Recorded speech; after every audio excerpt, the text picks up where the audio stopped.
The autumn of 1399 marked a seismic shift in English royal succession that would echo through the corridors of power for generations. When Henry Bolingbroke, Duke of Lancaster, landed at Ravenspur on the Yorkshire coast with a modest force of perhaps 1,500 men, few could have predicted that this act of defiance would fundamentally alter the trajectory of English monarchy.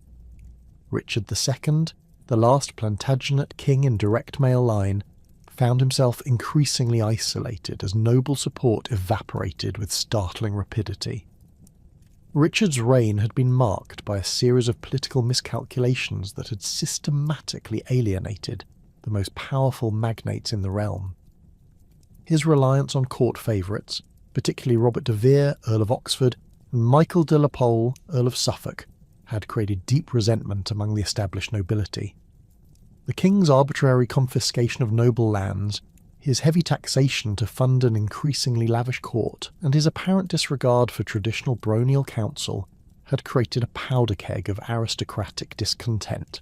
When Richard banished Henry Bolingbroke in 1398 following the dispute with Thomas Mowbray, Duke of Norfolk, and subsequently extended the exile from 6 years to life while seizing the entire Lancastrian inheritance, he provided the spark that would ignite this accumulated resentment. The speed with which support coalesced around Bolingbroke revealed the depth of opposition to Richard's rule. The Percys of Northumberland, the most powerful family in the north, immediately declared for the returning exile. Ralph Neville, Earl of Westmoreland, brought the crucial support of the northern marches. Most significantly, Edmund of Langley, Duke of York and Richard's own uncle, abandoned his nephew's cause and opened the gates of England to the Lancastrian claimant. When Richard returned from his Irish campaign in late August 1399, he found himself commanding a kingdom that had already transferred its allegiance to his cousin. The mechanics of Richard's deposition established precedents that would prove deeply problematic for future monarchs. Parliament's role in legitimising the transfer of power created an uncomfortable tension between divine right and parliamentary authority. Henry Bolingbroke's claim rested on multiple foundations, none entirely convincing. He asserted his right through conquest, through parliamentary recognition, and through a dubious genealogical argument that Edmund Crouchback, Earl of Lancaster, had been the elder brother of Edward I rather than the younger. This last claim was historically false, but it served to buttress what was essentially a successful usurpation with a veneer of hereditary legitimacy. The deposition proceedings in Westminster Hall on September 30th, 1399, followed careful choreography designed to minimise the appearance of naked force while maximising legal justification. Richard was presented with a lengthy list of charges including perjury, persecution of his subjects, and violation of his coronation oath. The king's apparent abdication, read aloud to the assembled parliament, provided the necessary legal fiction for a peaceful transition. However, the document's authenticity remained questionable, and Richard's subsequent imprisonment and death at Pontefract Castle in February 1400 ensured that questions about the legitimacy of Lancastrian rule would persist. Henry IV's reign was immediately beset by challenges that demonstrated the fragility of his position. The Percy family, whose support had been crucial to his success, soon turned against their former ally when Henry proved reluctant to grant them the autonomy and rewards they expected. Owain Glyndwr's rebellion in Wales, beginning in 1400, created a persistent drain on royal resources and provided a rallying point for those who questioned Lancastrian legitimacy. The revolt of Harry Hotspur and the Earl of Northumberland in 1403 brought civil war directly to English soil, culminating in the Battle of Shrewsbury, where the king's forces narrowly prevailed against the Percy coalition. These early rebellions established patterns that would characterise the entire Lancastrian period. The dynasty's questionable origins meant that every noble grievance carried the potential for armed resistance. Henry IV's paranoia about potential claimants led to the execution of Richard le Scrope, Archbishop of York, in 1405, an act that brought papal censure and further undermined royal authority. The king's declining health in his later years, possibly due to a skin condition that contemporaries interpreted as divine punishment for his usurpation, created additional instability as court factions manoeuvred around the increasingly incapacitated monarch. The accession of Henry in 1413 initially appeared to resolve many of these legitimacy issues through the simple expedient of military success. The new king's personality combined genuine piety with ruthless pragmatism, creating a formidable combination that temporarily unified the English nobility behind a common cause. Henry's careful preparation for the renewal of the 100 Years' War demonstrated both strategic acumen and an understanding of how foreign conquest could deflect domestic tensions. The campaign that culminated in the Battle of Agincourt on October 25, 1415, represented the high water mark of Lancastrian prestige. Henry's army, reduced by disease and exhaustion to perhaps 8,000 men, faced a French force that may have numbered 25,000. The muddy field outside the village of Agincourt became a killing ground, where English longbowmen and men-at-arms systematically destroyed the flower of French chivalry. The Constable of France, the Marshal of France, and dozens of great nobles perished in the mud, their elaborate armour proving more hindrance than protection in the churned earth of the battlefield. The victory's psychological impact exceeded even its strategic significance. Henry had demonstrated that English arms remained supreme, validating his dynasty's claim to rule through divine favour manifest in military success. The subsequent conquest of Normandy between 1417 and 1419 seemed to confirm that the Lancastrian monarchy enjoyed heaven's blessing. The Treaty of Troyes in 1420, which recognised Henry as heir to the French throne and regent of France during Charles VI's lifetime, represented the zenith of English territorial expansion in France. However, these triumphs carried within them the seeds of future disaster. The financial cost of maintaining English garrisons throughout Normandy and northern France placed enormous strain on royal revenues. Parliamentary grants, while generous during the flush of victory, proved insufficient for the long-term occupation of hostile territory. The English position in France required constant military pressure to maintain, creating a cycle of expensive campaigns that gradually exhausted the kingdom's resources. Henry's death at Vincennes on August 31, 1422, at the age of 35, shattered the Lancastrian edifice at its moment of greatest apparent strength. The king succumbed to dysentery while besieging Meaux, leaving behind an infant son barely 9 months old. The dual monarchy that Henry had created through conquest and diplomacy now faced the unprecedented challenge of minority rule in both England and France simultaneously. The regency arrangements established for Henry VI's minority reveal the fundamental weakness of Lancastrian power structures. Humphrey, Duke of Gloucester, Henry V's youngest brother, claimed the regency by right of birth but found his authority challenged by the royal council dominated by Henry Beaufort, Bishop of Winchester. This division between Gloucester and Beaufort would define English politics for the next 2 decades, creating factional divisions that gradually paralysed effective government.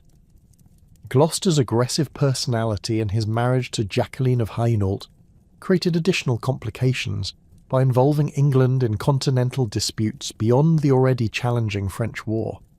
His intervention in the Low Countries during the early 1420s dissipated English resources while alienating potential allies, particularly Philip the Good, Duke of Burgundy, whose support was crucial for maintaining the English position in France.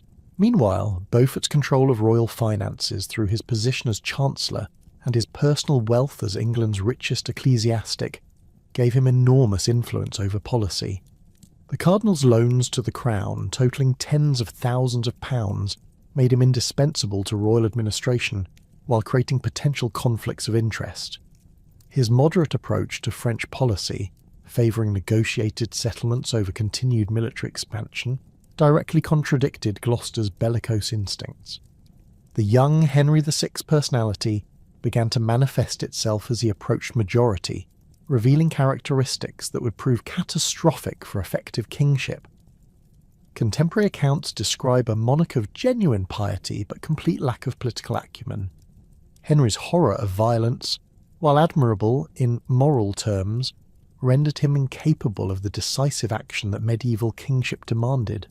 His tendency toward mental absence, possibly early manifestations of the hereditary madness that would later incapacitate him completely, became apparent to courtiers during the 1430s. The king's minority coincided with a fundamental shift in the balance of power in France. Charles VII's coronation at Reims in 1429, orchestrated by Joan of Arc, provided the Valois monarchy with renewed legitimacy and popular support. The systematic recovery of French territories accelerated after the Congress of Arras in 1435, where Philip of Burgundy abandoned his English alliance in favour of reconciliation with the French crown. This diplomatic revolution left England isolated in France, holding only Calais and scattered Norman strongholds. The loss of Paris in 1436 marked the beginning of the end for English ambitions in France. The capital's fall demonstrated that the dual monarchy created by Henry V had become unsustainable without Burgundian support and adequate financial resources. English commanders like John Talbot, Earl of Shrewsbury, fought with desperate courage to maintain their positions, but individual heroism could not compensate for strategic disadvantage and insufficient reinforcement. The financial implications of these military reverses created a vicious cycle that accelerated English decline. Parliamentary reluctance to grant taxation for what appeared to be a losing cause reduced available resources for defence, while military defeats made future parliamentary support even less likely. The sale of crown lands to finance immediate military needs mortgaged future royal income, creating long-term fiscal weakness that would plague the monarchy for decades. By the 1440s, the English position in France had contracted to a few coastal enclaves and scattered inland fortresses. The great conquests of Henry V, which had seemed to validate Lancastrian legitimacy, had become expensive liabilities that drained royal resources without providing compensating advantages. The nobility that had profited from French campaigns during the 1410s and 1420s found their investments in Norman and Gascon estates increasingly worthless as French recovery accelerated. The marriage negotiations between Henry VI and Margaret of Anjou in 1444 represented a final attempt to salvage English interests through diplomacy rather than force. The proposed union promised to bring peace with France, while providing England with a queen whose family connections might stabilise the English position. However, the terms of the marriage treaty, particularly the cession of Maine to Charles VII, provoked fierce opposition from the war party led by Gloucester and created new factional divisions within the English nobility. The marriage of Henry VI to Margaret of Anjou in April 1445 at Titchfield Abbey marked what many contemporaries hoped would be a turning point in England's fortunes. The 15-year-old French princess brought with her not only the promise of peace with France, but also a formidable political intelligence that would soon reshape the dynamics of English court politics. Margaret possessed the decisive temperament that her husband so conspicuously lacked, yet her foreign birth and the controversial terms of her marriage treaty immediately made her a lightning rod for noble discontent. The secret clause agreeing to surrender Maine to Charles VII remained hidden from Parliament and the broader nobility until 1446, when its revelation sparked outrage among those who had invested heavily in the French territories. Richard, Duke of York, who held extensive lands in Normandy and had served as the king's lieutenant in France, found himself particularly affected by this diplomatic capitulation. The Duke's military reputation, earned through competent if unremarkable service in the Norman campaigns, positioned him as a natural focal point for opposition to what many perceived as a humiliating retreat from England's rightful French inheritance. York's political position derived from multiple sources of strength that made him uniquely dangerous to the Lancastrian establishment. His descent from Edward III through both paternal and maternal lines provided him with arguably superior hereditary claims to the throne compared to Henry VI's descent through the usurper Henry IV. The Duke's vast estates, concentrated in Wales, the Welsh Marches and Ireland, generated revenues that rivaled those of the crown itself.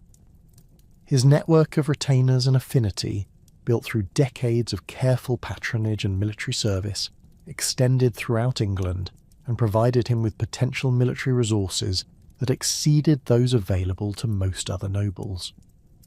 The factional struggle that had defined the minority years between Humphrey of Gloucester and Henry Beaufort evolved during the 1440s into a broader conflict over the direction of royal policy.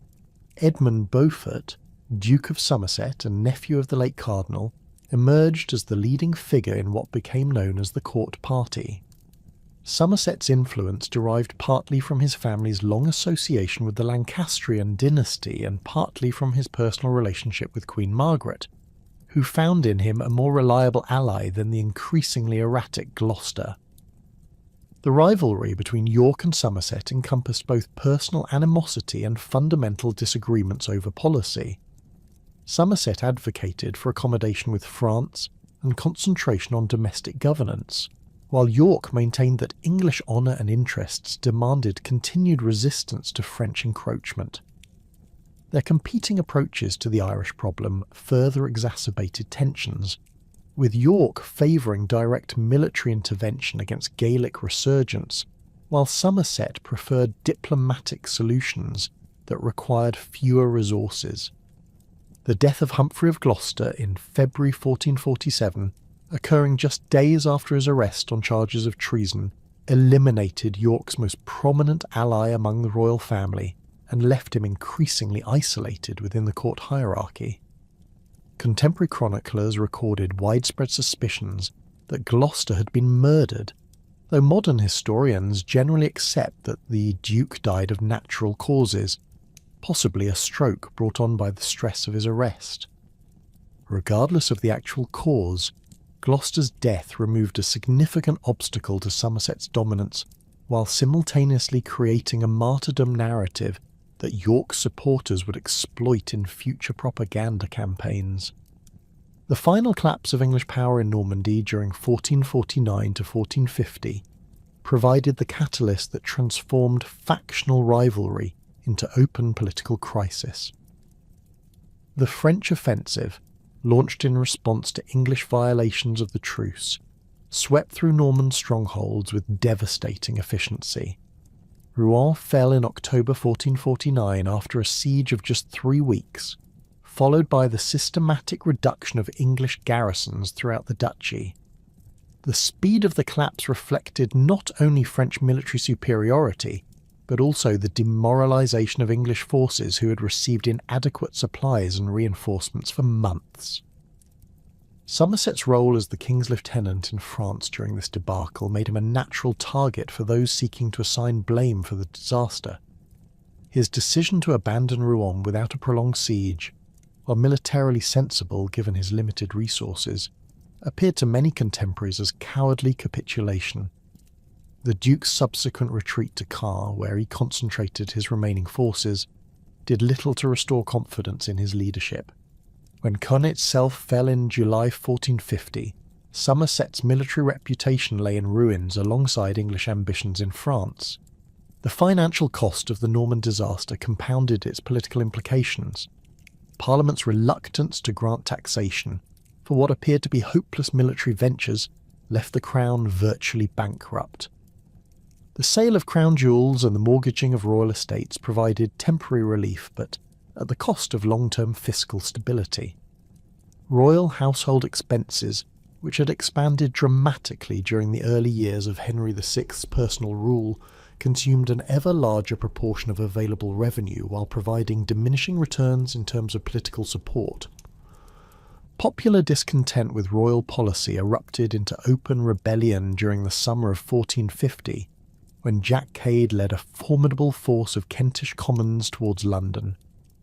Cade's rebellion differed significantly from earlier popular uprisings in its sophisticated political programme and its apparent connections to disaffected members of the nobility. The rebels' demands included the removal of corrupt ministers, the return of York from Ireland, where he'd been serving as lieutenant, and fundamental reforms to royal administration. The royal response to Cade's rebellion revealed the weakness of Lancastrian authority. Henry VI's flight from London to Kenilworth Castle abandoned the capital to the rebels, who occupied the city for several days while systematically hunting down unpopular ministers. The execution of James Fiennes, Lords Say and Seeley, the king's treasurer, demonstrated the rebels' determination to exact vengeance on those they held responsible for England's misfortunes. Only the rebels' own excesses and the promise of royal pardons eventually dispersed the uprising, but the damage to royal prestige proved irreparable. York's return from Ireland in September 1450 occurred against this backdrop of military defeat, financial crisis, and popular rebellion. The Duke's decision to land at Beaumaris in Wales, rather than proceeding directly to court, suggested careful calculation rather than impulsive action. His subsequent march through Wales and the Welsh Marches allowed him to gather supporters while demonstrating his ability to command significant military resources. By the time York reached London, he commanded a force of several thousand armed retainers that made him impossible to ignore. The Duke's initial demands focused on administrative reform rather than dynastic claims. York called for Somerset's removal from office, the punishment of those responsible for the loss of France, and fundamental changes to royal financial administration. His petition to the king, delivered in formal parliamentary language, carefully avoided any direct challenge to Henry VI's authority, while making clear that significant changes were necessary to restore effective governance. Henry VI's response to York's challenge revealed the king's fundamental inability to navigate complex political situations. Rather than attempting to mediate between competing factions or asserting royal authority decisively, Henry vacillated between contradictory policies that satisfied no one. His initial agreement to consider York's demands, followed by his apparent reversal under Somerset's influence, created an impression of weakness and indecision that encouraged further challenges to royal authority. The political crisis deepened during the winter of 1450 to 1451 as York's supporters in Parliament pressed for Somerset's impeachment while the court party rallied to defend the Duke. The parliamentary sessions became increasingly acrimonious as competing factions traded accusations of treason and corruption. York's ability to command significant support among the Commons, particularly from members representing constituencies affected by the French disasters, demonstrated that his challenge to Somerset enjoyed broader backing than mere noble faction. Somerset's counter-offensive during 1451 involved systematic attempts to undermine York's power base through manipulation of local offices and judicial proceedings. The court party's control of royal patronage allowed them to reward supporters while punishing York's allies through selective prosecution and administrative harassment. This campaign of political warfare escalated tensions throughout the kingdom as local disputes became entangled with national factional conflict.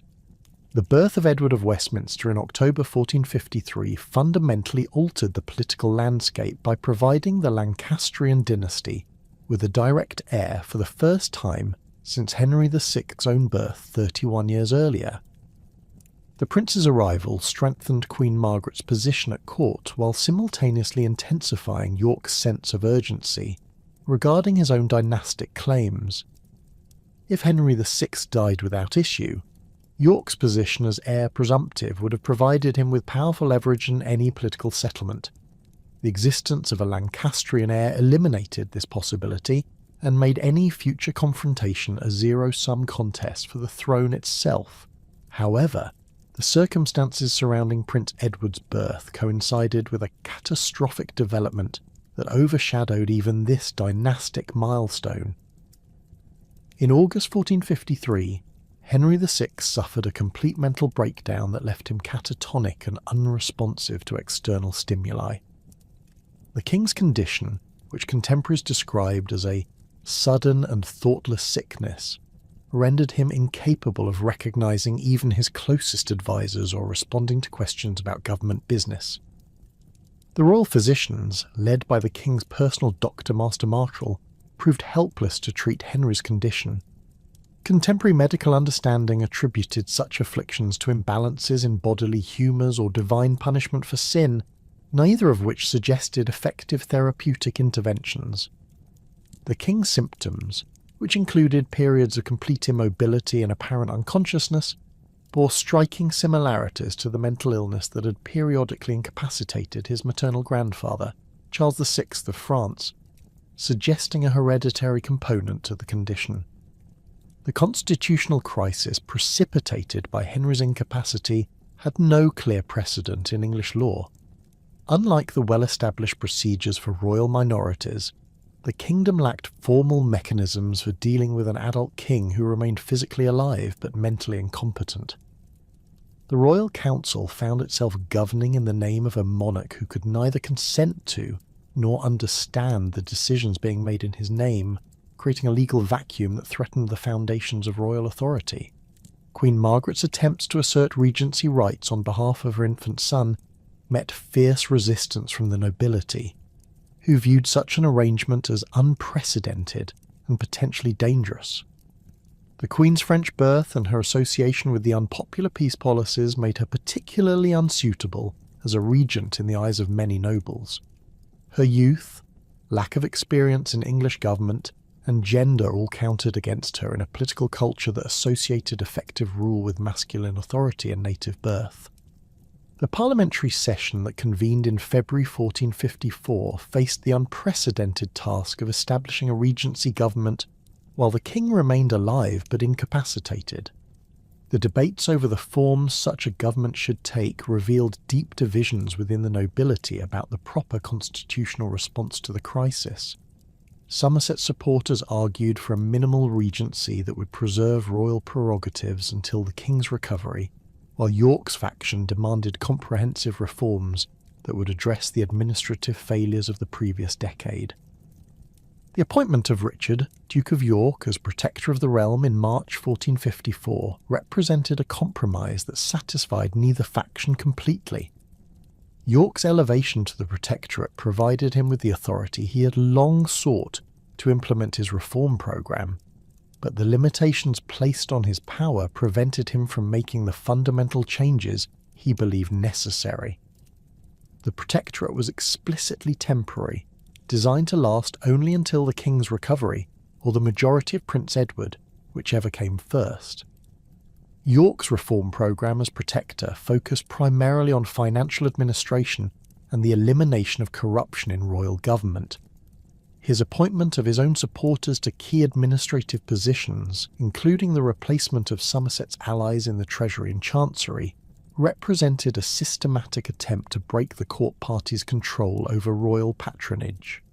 The new Protector's efforts to audit royal finances revealed the extent of the fiscal crisis, with royal debts exceeding annual revenues by substantial margins.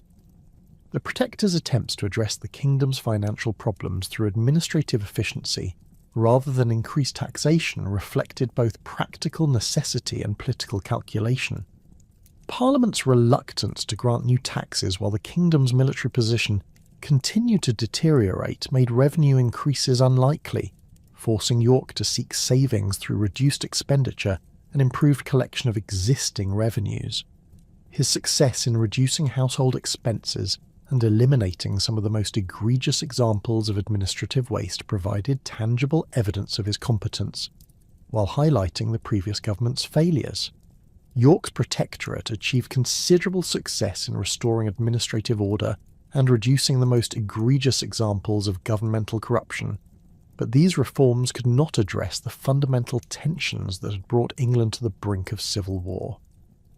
The Duke's systematic replacement of Somerset's supporters with his own adherents created a new network of patronage that merely substituted one faction for another rather than eliminating factional politics entirely. His efforts to recover crown lands that had been granted away during the previous decade met fierce resistance from beneficiaries who had invested heavily in their acquisitions and viewed any attempt at recovery as theft of legitimately acquired property. The Protector's foreign policy initiatives proved equally contentious, particularly his attempts to negotiate a more favourable settlement with France while simultaneously strengthening English defences in Calais and Gascony. York's appointment of his ally Richard Neville, Earl of Warwick, as captain of Calais provided the Duke with a crucial strategic foothold, while demonstrating his commitment to maintaining England's remaining continental possessions. Warwick's aggressive patrolling of the English Channel and his attacks on French and Flemish shipping generated substantial revenues through prize money, while asserting English naval supremacy in the narrow seas. The financial benefits of Warwick's naval operations helped alleviate some of the Crown's fiscal difficulties, but they also risked provoking renewed conflict with France at a time when England could ill afford another military campaign. The Earl's capture of a Flemish fleet carrying substantial quantities of salt in early 1454 netted the Crown several £1,000s in prize money, while simultaneously antagonising Philip of Burgundy, whose subjects had suffered the losses. Such incidents highlighted the delicate balance between aggressive assertion of English interests and the practical limitations imposed by the kingdom's weakened position. Henry VI's sudden recovery from his mental illness in late December 1454 shattered the fragile stability that York's protectorate had achieved. The king's return to consciousness occurred with startling abruptness, as if awakening from a deep sleep rather than emerging gradually from mental incapacity. Contemporary accounts describe Henry's apparent confusion about the passage of time and his shock at learning of his son's birth, suggesting that his memory of the previous 18 months remained largely absent. The king's first coherent act was to demand an explanation for Somerset's imprisonment and to order his immediate release, demonstrating that his political preferences had not altered during his illness. York's position became untenable once Henry resumed active kingship, as the legal foundation for the protectorate evaporated with the king's recovery. The Duke's attempts to maintain his reforms and retain his supporters in key administrative positions met immediate resistance from the restored monarch, who viewed these arrangements as usurpations of royal prerogative. Somerset's return to court within days of his release from the Tower of London signalled the complete reversal of York's policies and the restoration of the court party's dominance. The speed with which Henry VI dismantled York's achievements revealed the fundamental weakness of any reform programme that depended solely on temporary authority rather than permanent constitutional change. The king's immediate restoration of Somerset to royal favour, despite the Duke's responsibility for the French disasters, demonstrated Henry's inability to learn from past mistakes or to recognise the political realities that had necessitated York's protectorate. The royal decision to resume the expensive court ceremonies and lavish household expenditures that York had curtailed showed similar disregard for the kingdom's precarious financial position. Somerset's return to power was accompanied by a systematic purge of York's appointees that eliminated any lingering influence the Duke might have retained within royal administration. The court party's control of the Great Seal, the Treasury and the Chancery allowed them to reverse York's administrative reforms while rewarding their own supporters with the offices and grants that had been recovered during the Protectorate. This wholesale reversal of personnel created a cadre of displaced officials whose loyalty to York was strengthened by their shared experience of dismissal and whose local influence remained substantial despite their loss of central authority. The political tension generated by these reversals was exacerbated by increasingly personal animosity between York and Somerset that transcended mere policy disagreements. The two dukes' rivalry had evolved from professional competition into mutual hatred that made any compromise or accommodation impossible. Somerset's public humiliation during his imprisonment in the Tower had created a thirst for revenge that coloured all his subsequent dealings with York's faction, while the Duke of York viewed Somerset's restoration as a direct threat to his own survival and that of his supporters. Queen Margaret's role in these developments became increasingly prominent as she emerged as Somerset's most reliable ally and York's most implacable enemy. The The Queen's French birth and her association with the unpopular surrender of Maine had initially made her a liability for the court party, but her fierce protection of her son's inheritance transformed her into a formidable political force. Margaret's intelligence and determination provided the court party with decisive leadership that Henry VI's passive temperament could not supply, while her maternal instincts gave her political activities an emotional intensity that purely factional considerations lacked. The Queen's understanding of English politics remained limited by her foreign upbringing and her relative inexperience with the complex web of noble relationships that dominated court life. Her tendency to view political opposition in personal terms led her to treat York's faction as enemies of her family, rather than legitimate participants in political discourse. This approach intensified existing tensions while making the kind of face-saving compromises that might have diffused the crisis increasingly difficult to achieve. The military preparations that both factions began during the spring of 1455 reflected their recognition that political competition was evolving into armed confrontation. York's withdrawal to his stronghold at Sandal Castle in Yorkshire provided him with a secure base from which to coordinate with his allies, while demonstrating his ability to command substantial military resources. The Duke's letters to potential supporters throughout England emphasised his loyalty to the Crown while simultaneously calling for the removal of evil counsellors who had led the King astray, a formulation that allowed recipients to support York while maintaining their allegiance to Henry VI. Somerset's counter-preparations involved strengthening royal castles throughout the realm, while attempting to isolate York's supporters through judicial proceedings and administrative pressure. The court party's control of the royal seal allowed them to issue commissions of array that theoretically gave them legal authority to raise troops, but their actual ability to command military service depended on the personal loyalty of individual nobles rather than abstract constitutional principles. The fact that many magnates remained uncommitted to either faction suggested that the kingdom's political elite recognised the dangers inherent in the developing crisis while remaining uncertain about how to prevent its escalation. The Neville family's decision to support York proved crucial in transforming a dispute between individual nobles into a broader factional conflict with genuine military potential.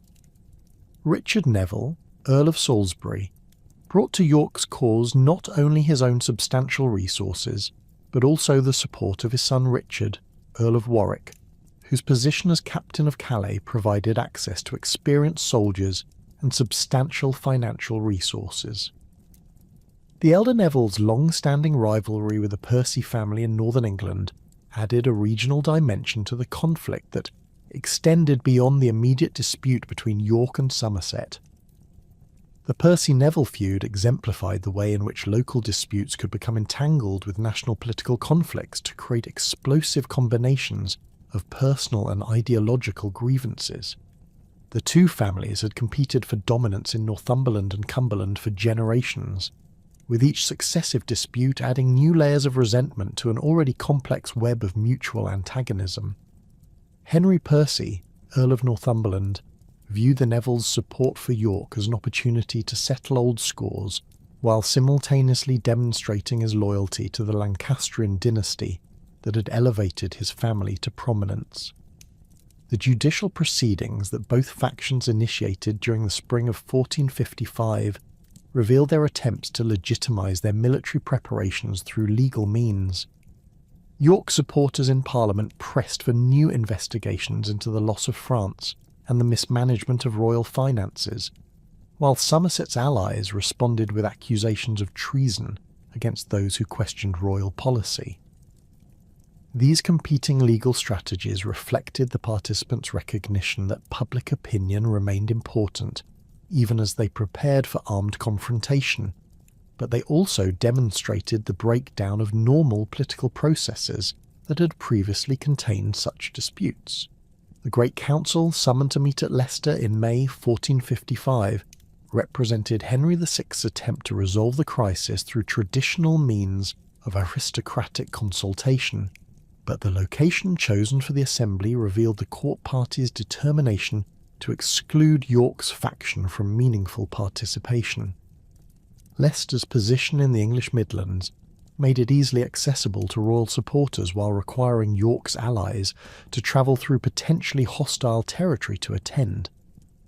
The king's decision to bring a substantial military escort to what was ostensibly a peaceful assembly further suggested that accommodation rather than confrontation was not the primary objective.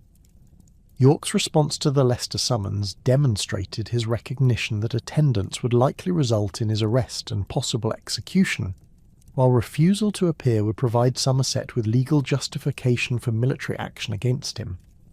The Duke's decision to march south with a substantial force of armed retainers represented a calculated gamble that military strength could achieve the political objectives that legal proceedings had failed to secure. His letters to Henry VI protesting his loyalty while simultaneously demanding Somerset's removal maintained the fiction that his quarrel was with evil counsellors rather than the crown itself. The royal party's departure from Westminster toward Leicester on May 20th, 1455, marked the point of no return in the developing crisis. Henry VI's escort included Somerset, Northumberland, and Thomas Clifford, along with several hundred armed retainers whose presence transformed what might have been a peaceful journey into a military expedition. The king's apparent acceptance of his advisor's assurances that York could be dealt with decisively revealed his continued inability to grasp the seriousness of the political situation or the military capabilities of his opponents. The convergence of the two forces near St Albans on the morning of May 22, 1455, occurred almost by accident as both parties sought to avoid the confrontation that their actions had made inevitable. The town's position astride the Great North Road made it a natural stopping point for travellers between London and the Midlands, while its substantial market square and numerous inns provided accommodation for larger parties. Neither side had initially intended St Albans as a battlefield, but the narrow streets and confined spaces of the medieval town would soon channel their confrontation into England's first pitched battle in over 30 years.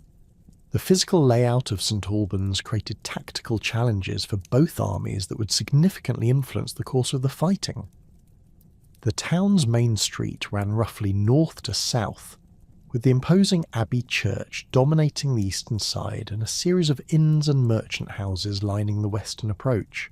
The royal forces arriving from the south established their position in the market square with Somerset's men holding the Cock Inn while Northumberland's retainers occupied the Castle Inn across the street. This deployment gave them control of the town centre, but left them vulnerable to attacks from multiple directions if York's forces could penetrate the perimeter defences. York's army, approaching from the north, initially found their advance blocked by hastily constructed barricades that the royal forces had erected across the main street. These obstacles, consisting of overturned carts, wooden stakes, and piled stones, were more symbolic than militarily effective, but they served to channel any attack into predictable avenues that the defenders could cover with crossbow fire. The Duke's initial attempts to negotiate a peaceful resolution founded on Somerset's refusal to consider any terms that did not include York's unconditional surrender, a demand that would have meant certain death for the Duke and his principal supporters. The battle itself began around 10 o'clock in the morning when York's patience with fruitless negotiations finally expired, and he ordered his men to assault the barricades. The initial attacks along the main street met fierce resistance from Somerset's crossbowmen, who had positioned themselves in the upper stories of the inns and could direct plunging fire into the narrow confines of the roadway. Several of York's retainers fell in these first exchanges, their bodies creating additional obstacles for those following behind, while demonstrating the effectiveness of the defensive positions. Warwick's decisive intervention came when he led a flanking force through the gardens and back alleys that ran parallel to the main street, emerging into the market square behind the royal positions in a manoeuvre that transformed the tactical situation completely. The Earl's intimate knowledge of St Albans, gained during previous visits to the town, allowed him to navigate the maze of medieval streets and emerge at precisely the point where his attack would have maximum impact. His men's sudden appearance in the defenders' rear created panic among the royal forces, who found themselves caught between Warwick's assault and York's renewed pressure along the main street. Somerset's death occurred during the confused fighting that erupted once Warwick's flanking attack had broken the royal defensive line. The Duke, recognising that his position had become untenable, attempted to rally his men for a fighting withdrawal toward the abbey, where the sacred precincts might provide sanctuary. His efforts to maintain order among his increasingly demoralised followers made him a conspicuous target for York's men, who recognised that eliminating the court party's military leadership would end organised resistance. Contemporary accounts describe Somerset falling beneath multiple wounds from bills and swords, his elaborate armour proving insufficient protection against the concentrated attacks of determined enemies. The deaths of Henry Percy, Earl of Northumberland, and Thomas Clifford followed quickly upon Somerset's fall, as the collapse of organised resistance led to a general massacre of the court party's leadership. Northumberland's attempt to escape through the narrow streets surrounding the abbey ended when pursuing Yorkists cornered him in a blind alley, where his advanced age and heavy armour made effective resistance impossible. Clifford's death occurred in the market square itself, where his efforts to protect the king's person brought him into direct contact with York's most experienced soldiers, men whose loyalty to their lord was matched by their professional competence in close combat. Henry VI's capture represented the culmination of York's military success and the complete vindication of his decision to resort to armed force, rather than accept exclusion from royal councils. The king's physical presence in York's hands provided legal cover for all subsequent actions, while simultaneously demonstrating the hollowness of Somerset's assurances that royal authority could protect the court party from their enemies. Henry's apparent wound, suffered when an arrow grazed his neck during the fighting, served to emphasise his vulnerability, while creating a powerful symbol of the violence that political competition had unleashed. The immediate aftermath of the battle saw York's men systematically hunting down surviving members of the court party while securing control of the town and its approaches. The Duke's orders to spare common soldiers while pursuing nobles and gentlemen reflected both practical military considerations and the personal nature of the conflict that had brought England to civil war. The relatively small number of total casualties, estimated at fewer than 100 dead, demonstrated that this had been a political rather than a military encounter, designed to eliminate specific individuals rather than destroy enemy forces comprehensively. The political settlement that emerged from the First Battle of St Albans proved as unstable as the circumstances that had created it. York's military victory had eliminated his most dangerous enemies and placed Henry VI under his direct control, but the Duke's attempts to transform battlefield success into lasting political dominance revealed the limitations of force as a tool of governance. The Parliament that assembled in July 1455 dutifully endorsed York's actions and granted him a second protectorate. But this legal vindication masked deeper problems that would soon resurface with devastating consequences. The deaths of Somerset, Northumberland and Clifford had created a power vacuum that their heirs were determined to fill, with interest compounded by desire for vengeance. Henry Beaufort, the new Duke of Somerset, inherited not only his father's titles and estates, but also his bitter enmity toward York and all his works. Henry Percy, the new Earl of Northumberland, brought to his family's traditional rivalry with the Nevilles the additional motivation of avenging his father's death at Yorkist hands. John Clifford, who succeeded to his father's barony, would prove even more implacable in his hatred of York's family, earning the sobriquet the Butcher through his systematic pursuit of revenge against those responsible for his father's death. York's second protectorate, lasting from July 1455 until February 1456, achieved even less than his first tenure in that office. The Duke's awareness that his position depended entirely on the king's continued incapacity made him reluctant to implement the sweeping reforms that England's situation demanded.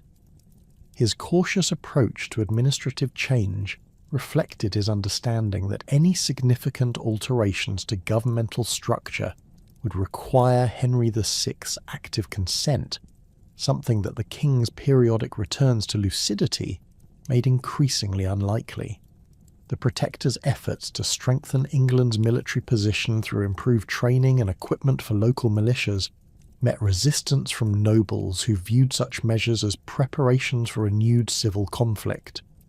Henry VI's recovery from his second bout of mental illness in February 1456 followed the same pattern as his previous restoration, with the king immediately demanding explanations for York's actions and expressing bewilderment at the deaths of his former councillors. The monarch's apparent inability to remember or understand the political circumstances that had necessitated armed intervention suggested that his mental condition, while improved, remained fundamentally unstable. His immediate restoration of favour to the surviving members of the court party, particularly Queen Margaret, demonstrated that his political judgment had not improved during his illness. The Queen's emergence as the effective leader of the Lancastrian cause marked a fundamental shift in the nature of English political conflict. Margaret's French upbringing had provided her with a more sophisticated understanding of factional politics than her husband possessed.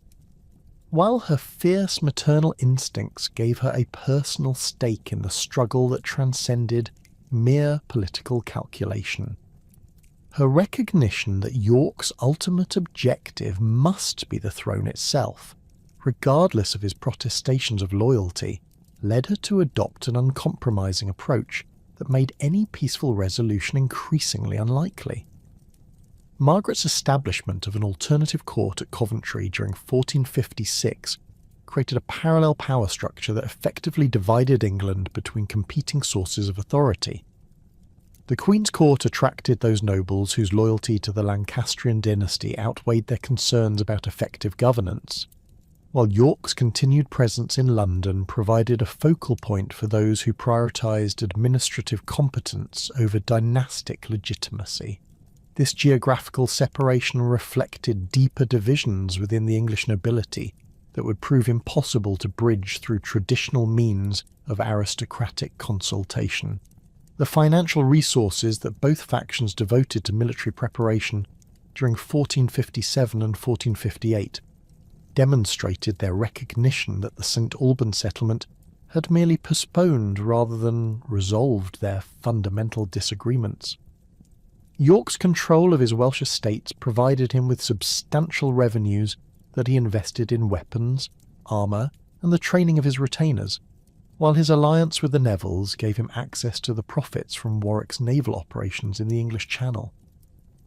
The Queen's faction relied heavily on loans from Italian bankers and the resources of nobles whose lands lay in the traditionally Lancastrian strongholds of the north and west. The Loveday ceremony at St. Paul's Cathedral in March 1458 represented a final attempt to resolve the crisis through traditional medieval rituals of reconciliation. The elaborate procession that saw York and Queen Margaret walking hand in hand to the cathedral, followed by the Nevilles and their Percy enemies in apparent amity, created a powerful visual symbol of restored harmony that contemporary chroniclers recorded with evident relief. The financial compensation that York's faction agreed to pay for the reconstruction of St. Albans Abbey and the endowment of masses for the souls of those killed in the battle provided concrete evidence of their desire for genuine reconciliation. However, the Loveday's carefully choreographed symbolism could not address the fundamental incompatibility between the faction's ultimate objectives. York's insistence that his actions had been justified by Somerset's misgovernment directly contradicted the court party's position that any armed resistance to royal authority constituted treason, regardless of its stated motivations. The financial arrangements agreed upon during the ceremony placed substantial burdens on York's resources, while providing his enemies with additional funds for military preparation, creating perverse incentives that encouraged rather than discouraged future conflict. The breakdown of the Loveday settlement became apparent within months of its conclusion, as both factions resumed their military preparations with renewed intensity. The Queen's success in securing French financial support for her cause provided her with resources that exceeded those available to York, while also confirming Yorkist propaganda about her foreign loyalties. Margaret's negotiations with Charles VII included provisions for French military assistance in exchange for the return of Calais to French control, an arrangement that would have eliminated England's last significant continental possession, while providing her enemies with devastating propaganda material. The crisis that erupted in the autumn of 1459 began with a seemingly minor dispute over the appointment of a new sheriff in Warwickshire, but quickly escalated into a confrontation that would determine the future of the English monarchy. The court parties' attempt to install their own candidate in this crucial Midlands county threatened to isolate York's strongholds in Wales from his Neville allies in the north, while simultaneously providing the Queen's forces with a strategic base from which to threaten Yorkist communications. York's decision to contest this appointment through armed intervention demonstrated his recognition that political competition had evolved beyond the point where legal remedies remained viable. The royal army that assembled at Nottingham in September 1459 represented the most formidable military force that any English monarch had commanded for domestic purposes since the Norman conquest.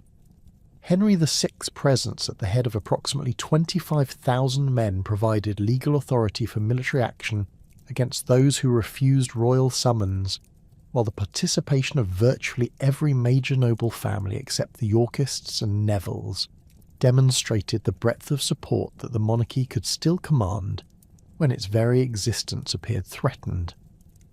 The army's professional competence, enhanced by the inclusion of veterans from the French wars, made it a far more dangerous opponent than the hastily assembled forces that had fought at St Albans. York's response to this overwhelming display of royal power revealed both his military acumen and his recognition that direct confrontation would result in certain defeat.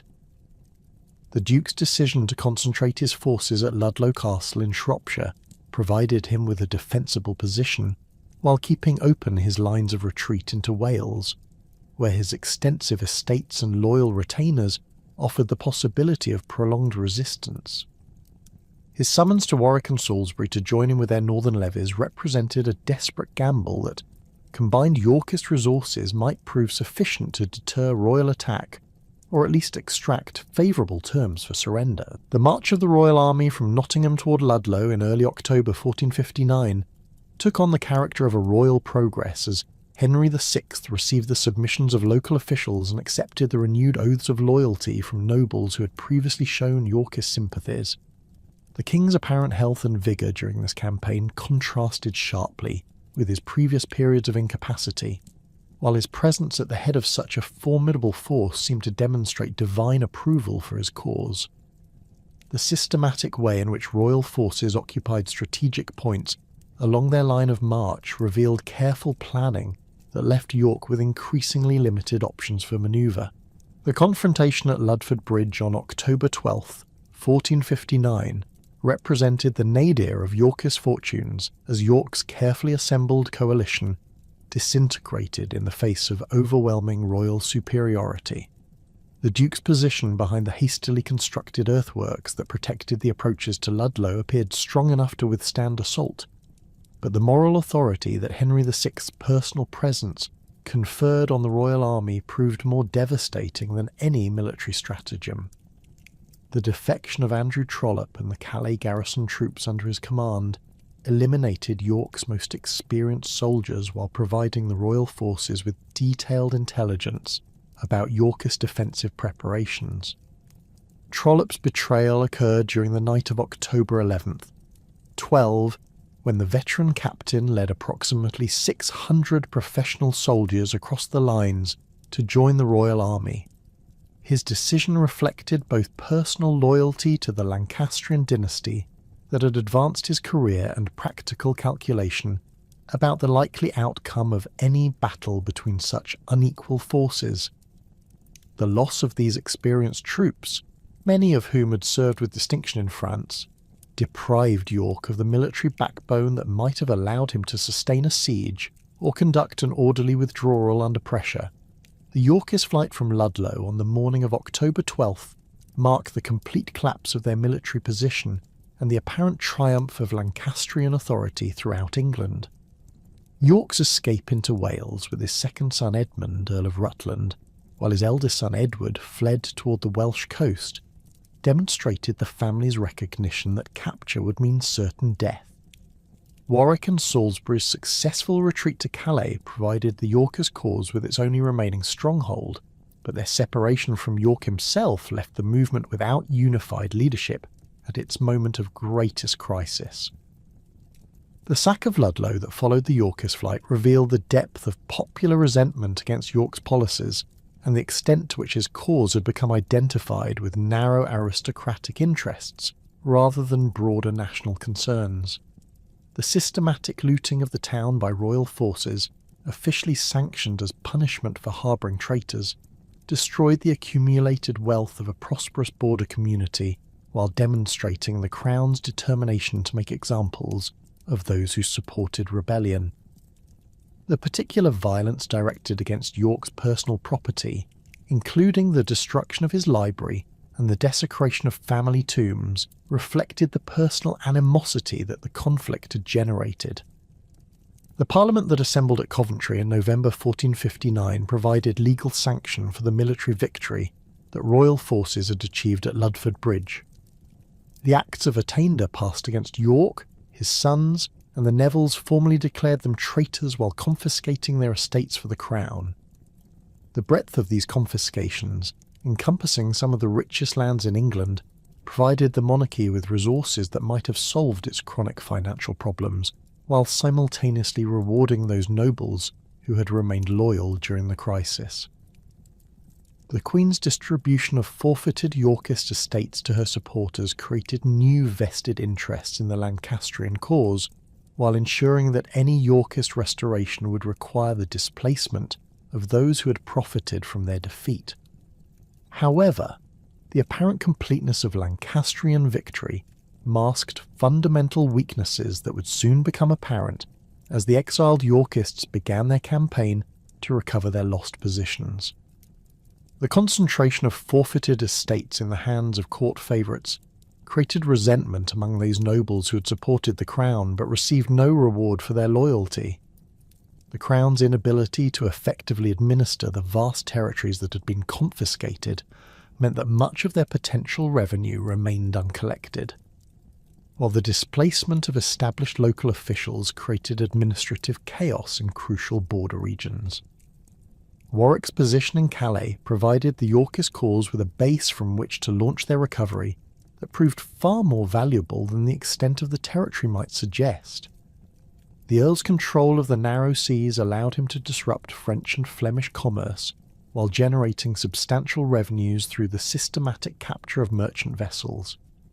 His recruitment of experienced soldiers from throughout Europe, financed by these maritime profits, created a professional military force that would prove decisive in future campaigns. The strategic importance of Calais as England's last continental possession also meant that any attempt to dislodge Warwick would require resources that the Crown could ill afford to divert from domestic concerns. The Earl's naval operations during the winter of 1459 to 1460 demonstrated both his tactical brilliance and his understanding of the economic foundations of political power.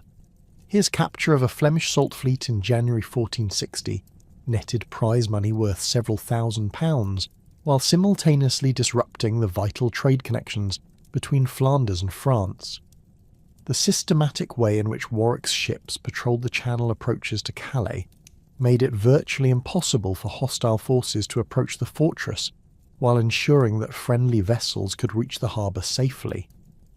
His recruitment of experienced gunners from the Low Countries provided the Yorkist cause with artillery expertise that would prove crucial in future siege operations. York's exile in Ireland during this period allowed him to rebuild his political position through careful cultivation of Anglo-Irish nobles who had remained largely aloof from English factional conflicts. The Duke's previous service as Lieutenant of Ireland had created extensive networks of personal loyalty that survived his attainder, while his family's traditional role as protectors of English interests in Ireland gave him a natural constituency among the settler community. His success in securing formal recognition from the Irish Parliament as the rightful Duke of York demonstrated that Lancastrian authority did not extend effectively beyond the narrow seas. The coordination between York's Irish base and Warwick's Calais stronghold during the spring of 1460 revealed sophisticated planning that suggested the Yorkist cause retained far more vitality than its enemies had assumed.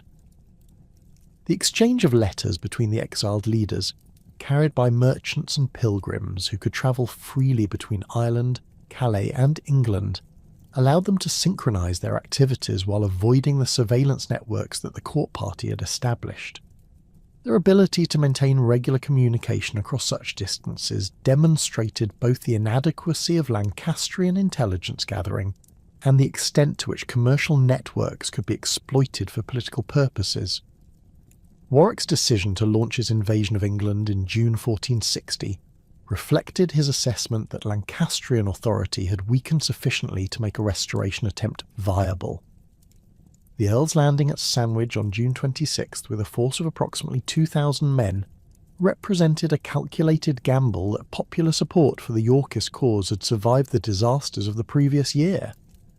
His immediate capture of the port's defences and his rapid advance toward Canterbury demonstrated both careful intelligence preparation and the willingness of local officials to cooperate with what they perceived as the winning side.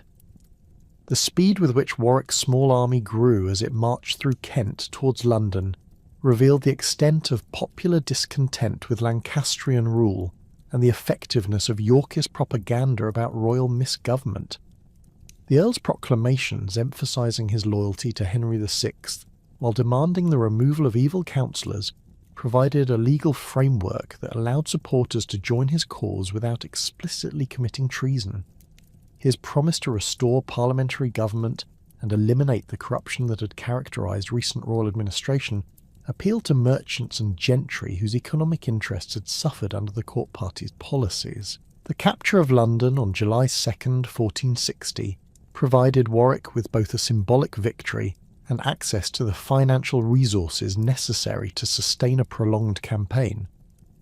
The city's gates opened without resistance as the mayor and aldermen calculated that cooperation offered better prospects for preserving their commercial interests than futile resistance to an apparently irresistible force. Warwick's careful protection of merchant property and his immediate confirmation of existing commercial privileges demonstrated his understanding that London support would be crucial for any long-term political settlement. His occupation of the Tower of London provided him with both a secure base and access to the royal treasury, though the latter proved disappointingly empty after years of financial mismanagement. The royal army that assembled at Northampton under the nominal command of Henry VI represented the court party's last hope of crushing the Yorkist restoration before it could gain sufficient momentum to become unstoppable.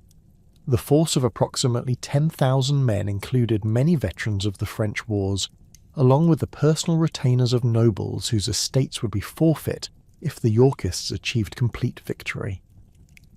The army's defensive position behind hastily constructed earthworks reflected both the commander's recognition that Warwick's forces included experienced professionals and their confidence that superior numbers would ultimately prevail in any prolonged engagement. The Battle of Northampton on July 10th, 1460, demonstrated how quickly military situations could change when political loyalties remained uncertain and individual commanders pursued their own agendas rather than coordinating their efforts effectively. The Royal Army's strong defensive position behind trenches and stakes should have provided significant advantages against Warwick's smaller but more experienced force. However, the complexity of the command structure, with multiple nobles claiming authority over different contingents, created coordination problems that would prove fatal when the battle began. Edmund Grey, Lord Grey de Ruthin, held a crucial section of the royal defensive line with his personal retainers, men whose primary loyalty was to their immediate lord rather than to abstract concepts of dynastic legitimacy. Grey's secret negotiations with Warwick during the weeks preceding the battle had apparently resulted in an agreement to change sides at the crucial moment, though the exact terms of this arrangement remain unclear from surviving sources. His decision to order his men to lay down their weapons when Warwick's forces approached his section of the line created a gap in the royal defences that transformed the tactical situation completely. The collapse of the royal left wing following Grey's defection created panic throughout the Lancastrian army as soldiers realised that their defensive position had been compromised by treachery within their own ranks. The narrow confines of the battlefield, hemmed in by the River Nanny and the town walls of Northampton, prevented any organised withdrawal once the defensive line had been breached. The resulting massacre claimed the lives of several prominent Lancastrian nobles, including Humphrey Stafford, Duke of Buckingham, whose death eliminated one of the court party's most capable military commanders. Henry VI's capture during the confused fighting that followed the collapse of organised Lancastrian resistance provided Warwick with the ultimate prize that would legitimise all subsequent Yorkist actions. The king's presence in Warwick's hands meant that future military operations could be conducted under royal authority, while his apparent acquiescence to Yorkist demands suggested divine approval for their cause. Contemporary accounts describe Henry as remarkably calm during his capture, apparently accepting his change of circumstances with the same passive resignation that had characterised his response to previous political crises. The immediate aftermath of Northampton saw Warwick's forces systematically hunting down surviving Lancastrian commanders while securing control of the royal baggage train and its valuable contents. The Earl's orders to spare common soldiers while pursuing nobles reflected both practical military considerations and the personal nature of the conflict that had brought England back to civil war. His successful capture of the Great Seal provided him with the legal authority to issue royal writs and summon Parliament, while possession of the royal treasury, though depleted, gave him access to whatever financial resources remained under Crown control. Queen Margaret's escape from the battlefield with her young son Edward of Westminster ensured that the Lancastrian cause would survive, even if its immediate military position had become hopeless. The Queen's flight toward Wales, where Jasper Tudor, Earl of Pembroke, maintained a strong Lancastrian presence, demonstrated her determination to continue the struggle regardless of the odds against success. Her possession of the heir to the throne provided the foundation for future resistance, while ensuring that any Yorkist settlement would remain incomplete as long as she remained at liberty. The Parliament that assembled in London during October 1460 faced the unprecedented task of legitimising Warwick's military victory, while addressing the fundamental constitutional questions that the conflict had raised about the nature of royal authority and the succession to the throne. York's return from Ireland in early September had reunited the Yorkist leadership while raising expectations that the Duke would finally make explicit his claims to the throne that had been implicit in his actions for the previous decade. The careful choreography of his entry into London, with the royal arms displayed prominently on his banners and his sword borne upright before him in the manner of a king, suggested that the moment for half measures had passed.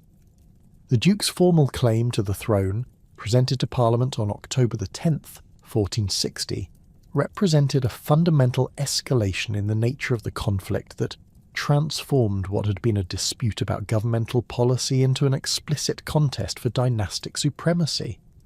York's genealogical argument, tracing his descent from Edward III through both his paternal line from Edmund of Langley, Duke of York, and his maternal inheritance from the Mortimer Earls of March, provided technically superior claim to that of Henry VI, whose title derived from the usurper Henry IV. The Duke's assertion that Henry VI's grandfather had unlawfully seized the throne from Richard II created a legal framework that called into question the legitimacy of the entire Lancastrian dynasty. The parliamentary debates that followed York's claim revealed deep divisions within the English nobility about the proper response to this unprecedented situation.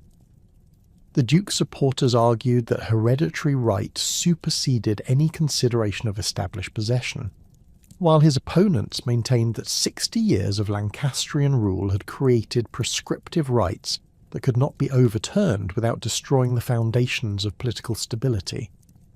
The complexity of the genealogical arguments involved meant that many members of Parliament lacked the expertise necessary to evaluate competing claims, while the political implications of supporting either side remained unclear.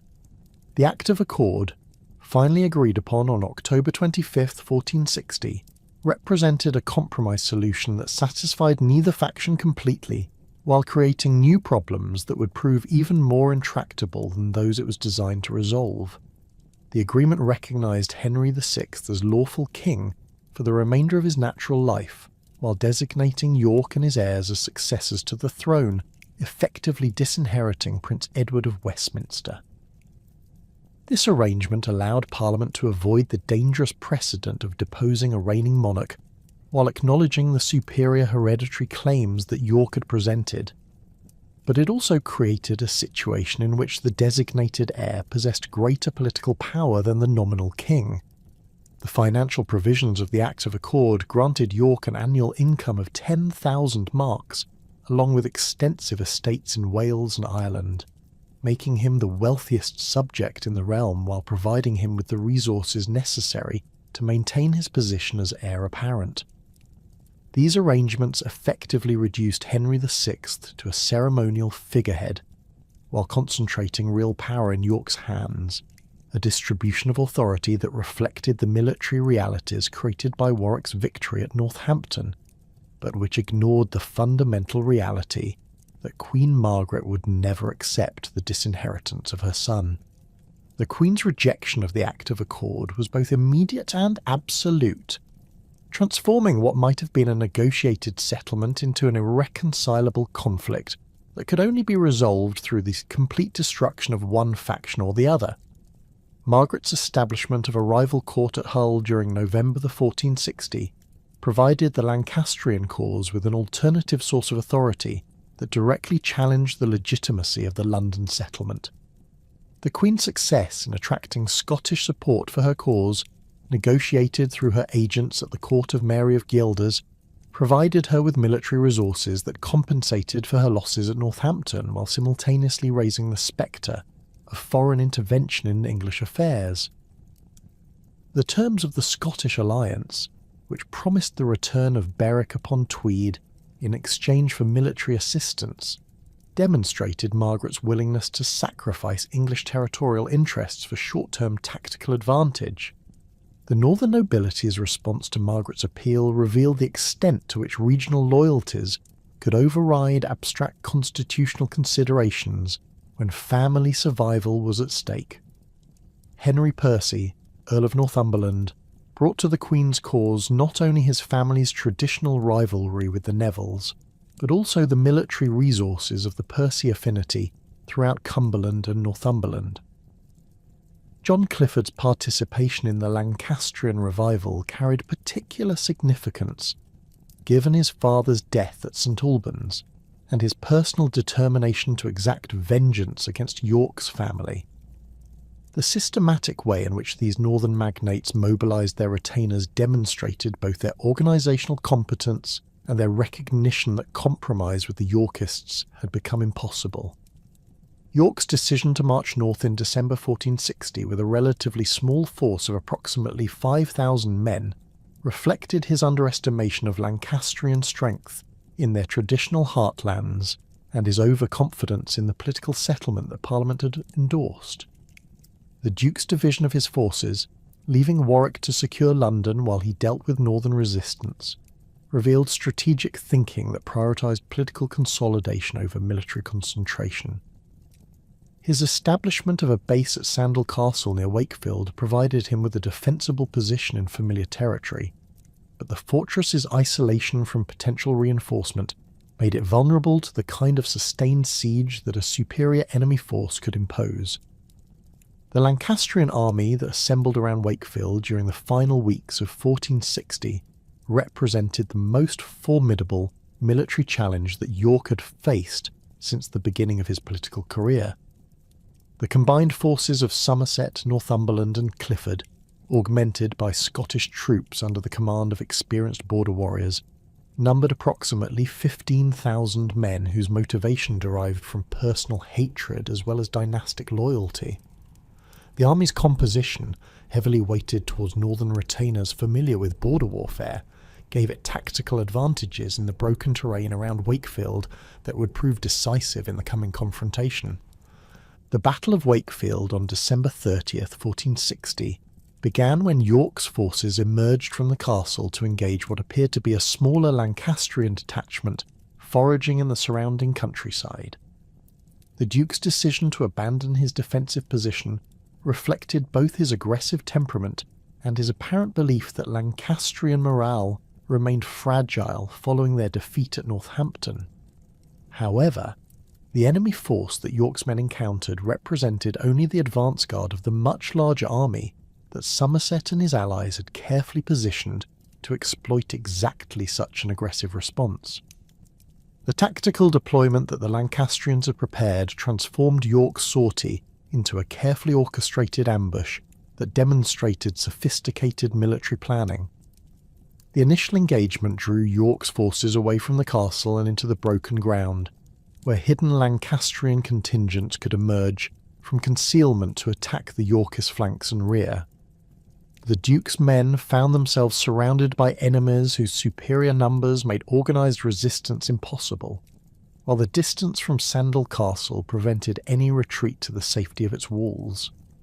York's death during the confused fighting that followed the collapse of his tactical position eliminated the most experienced Yorkist commander and the man whose genealogical claims had provided the legal foundation for their cause.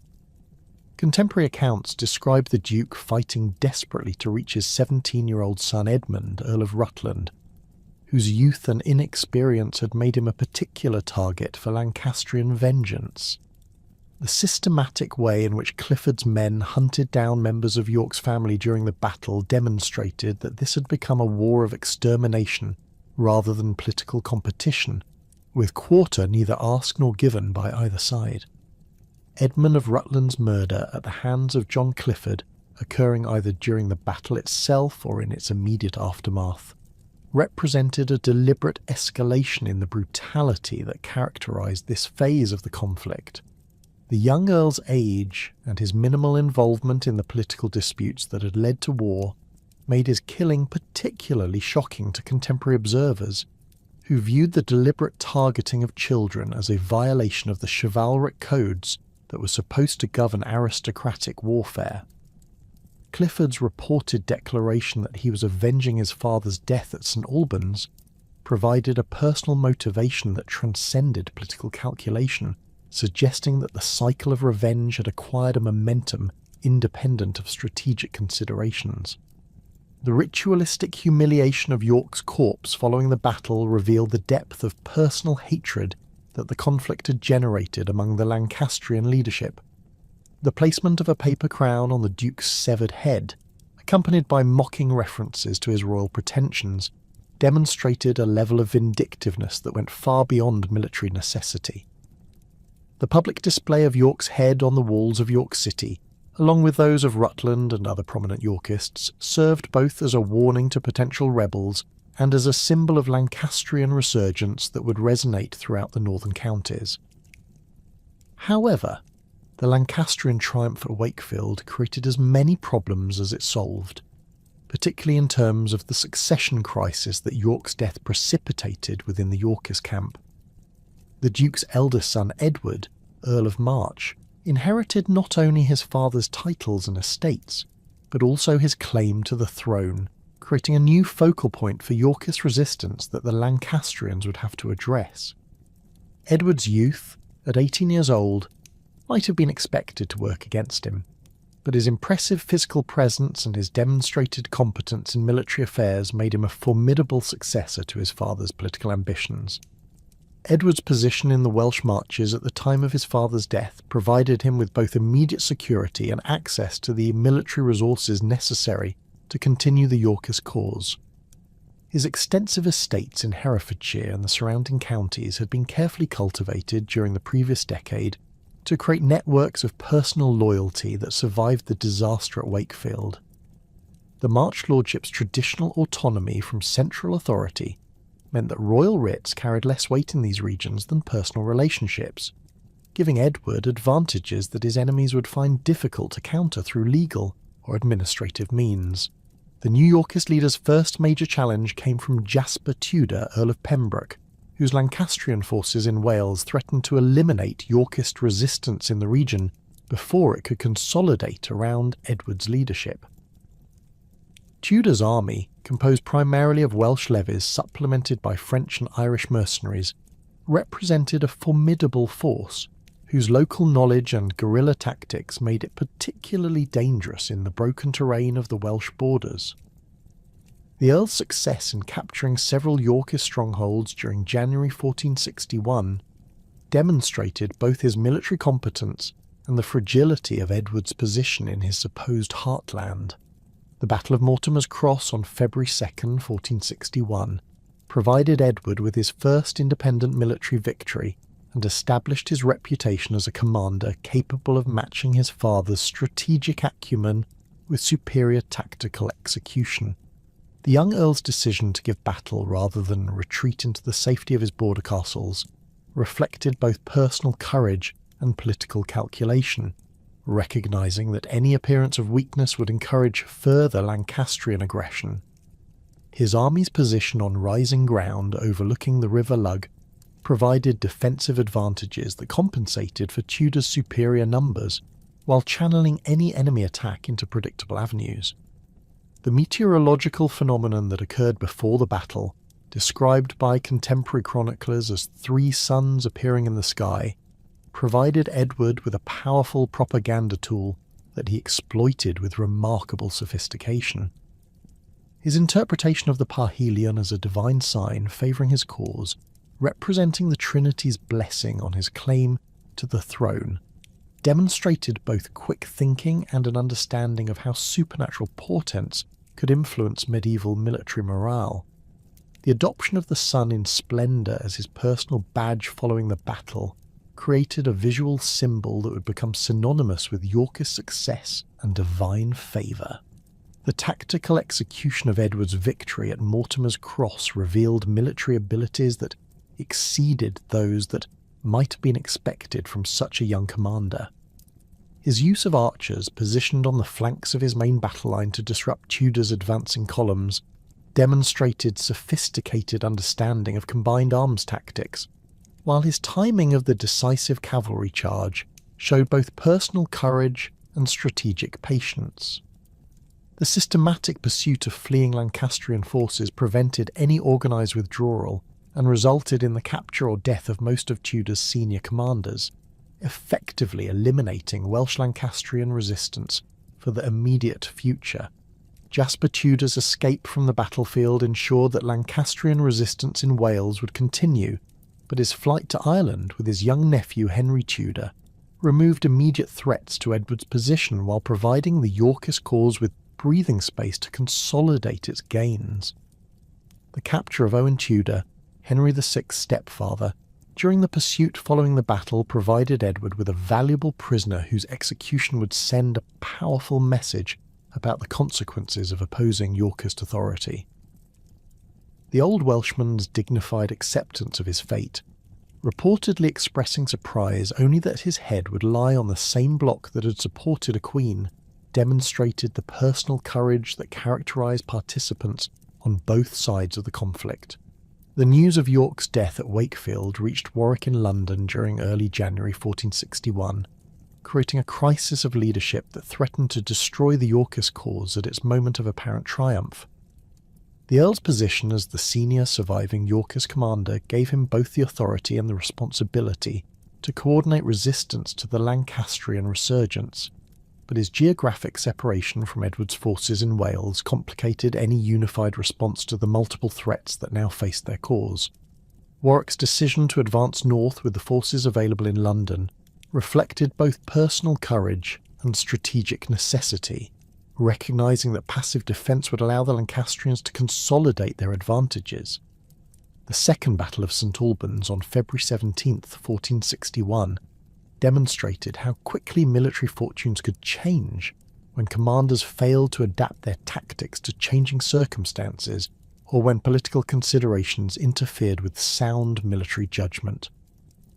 Warwick's army, positioned in strong defensive works north of the town, should have been able to repeat the success that Yorkist forces had achieved at Northampton through careful preparation and superior discipline. However, the Earl's decision to bring Henry VI with his army created complications that would prove decisive when the battle developed in unexpected directions.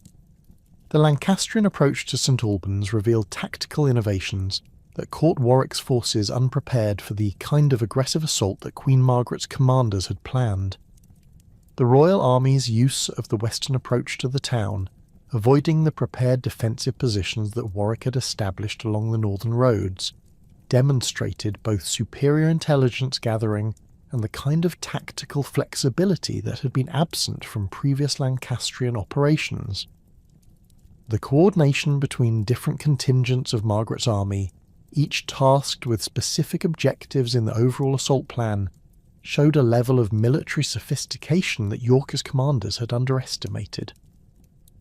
The collapse of Warwick's left wing during the initial Lancastrian assault created a cascade of tactical problems that the Earl's reserves proved unable to address effectively. The innovative use of Burgundian handgunners by the Lancastrian forces, positioned to provide covering fire for advancing infantry, represented a technological advantage that Yorkist forces had not encountered in previous engagements.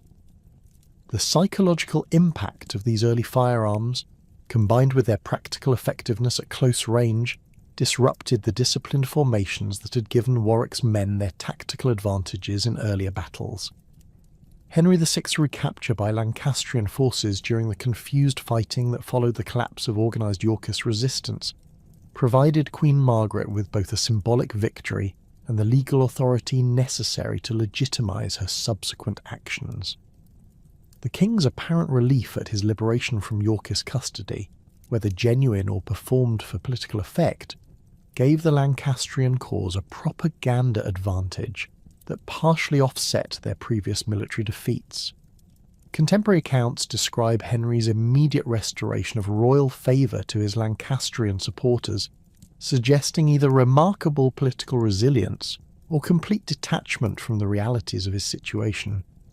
Warwick's retreat from St Albans with the remnants of his army represented a significant tactical defeat, but not the strategic disaster that his enemies had hoped to achieve.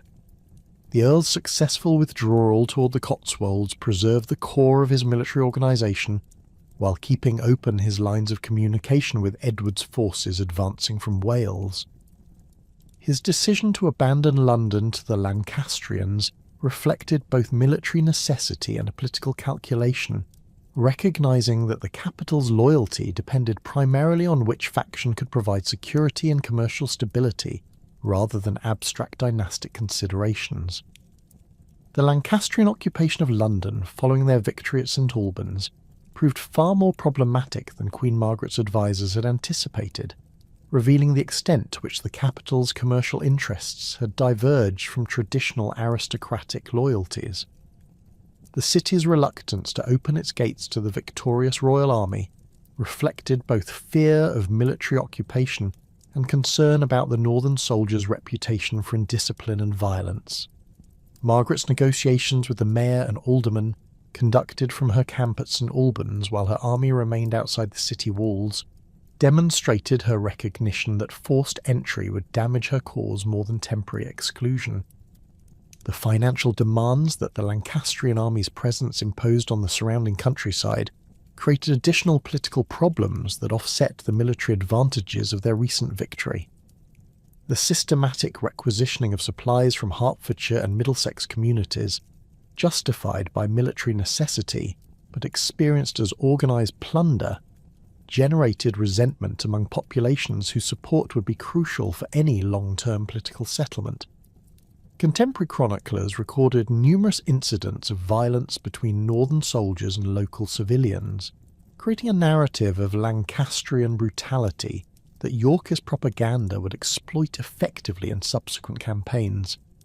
Edward's march from Wales towards London during February 1461 occurred against this backdrop of Lancastrian military success, tempered by political difficulties, creating opportunities that a more experienced commander might have missed.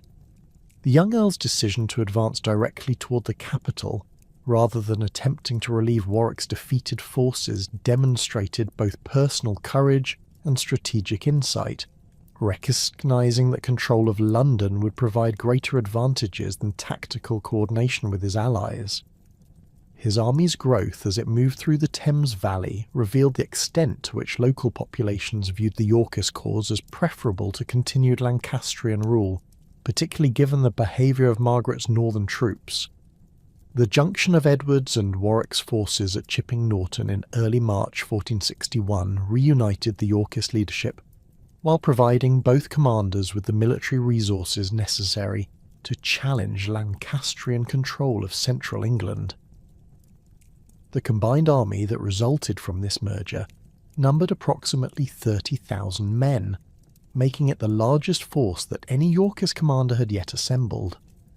The diversity of its composition, including Welsh borderers, Kentish yeomen, London merchants and professional soldiers from Calais, demonstrated the breadth of support that Edward's cause had attracted, while creating command challenges that would test his leadership abilities.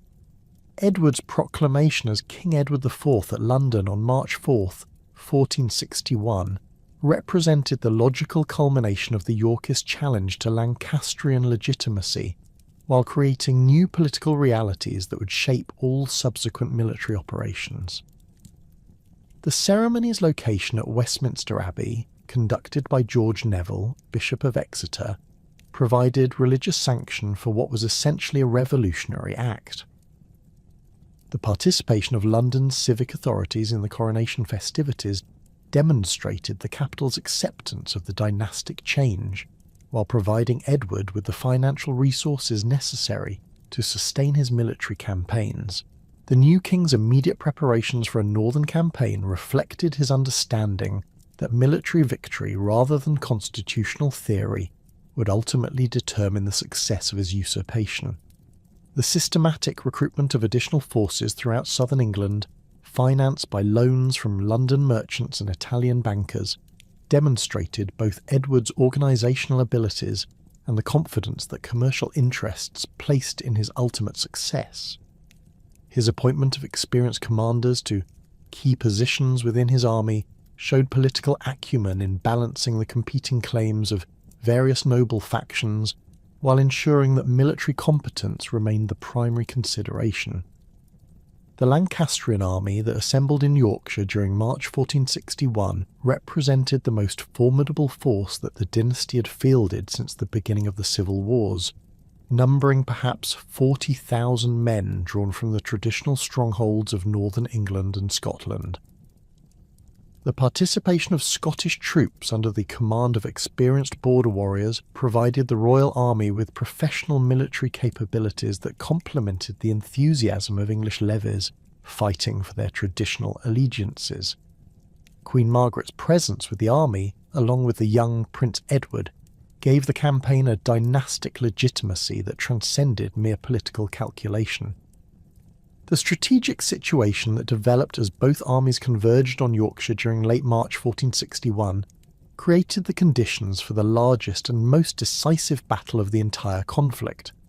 Edward's advance northward, along the Great North Road, demonstrated his determination to bring the war to a conclusion through direct confrontation, rather than the prolonged manoeuvring that had characterised earlier campaigns. The Lancastrian decision to accept battle rather than retreat into Scotland reflected both confidence in their numerical superiority and recognition that continued flight would ultimately prove unsustainable.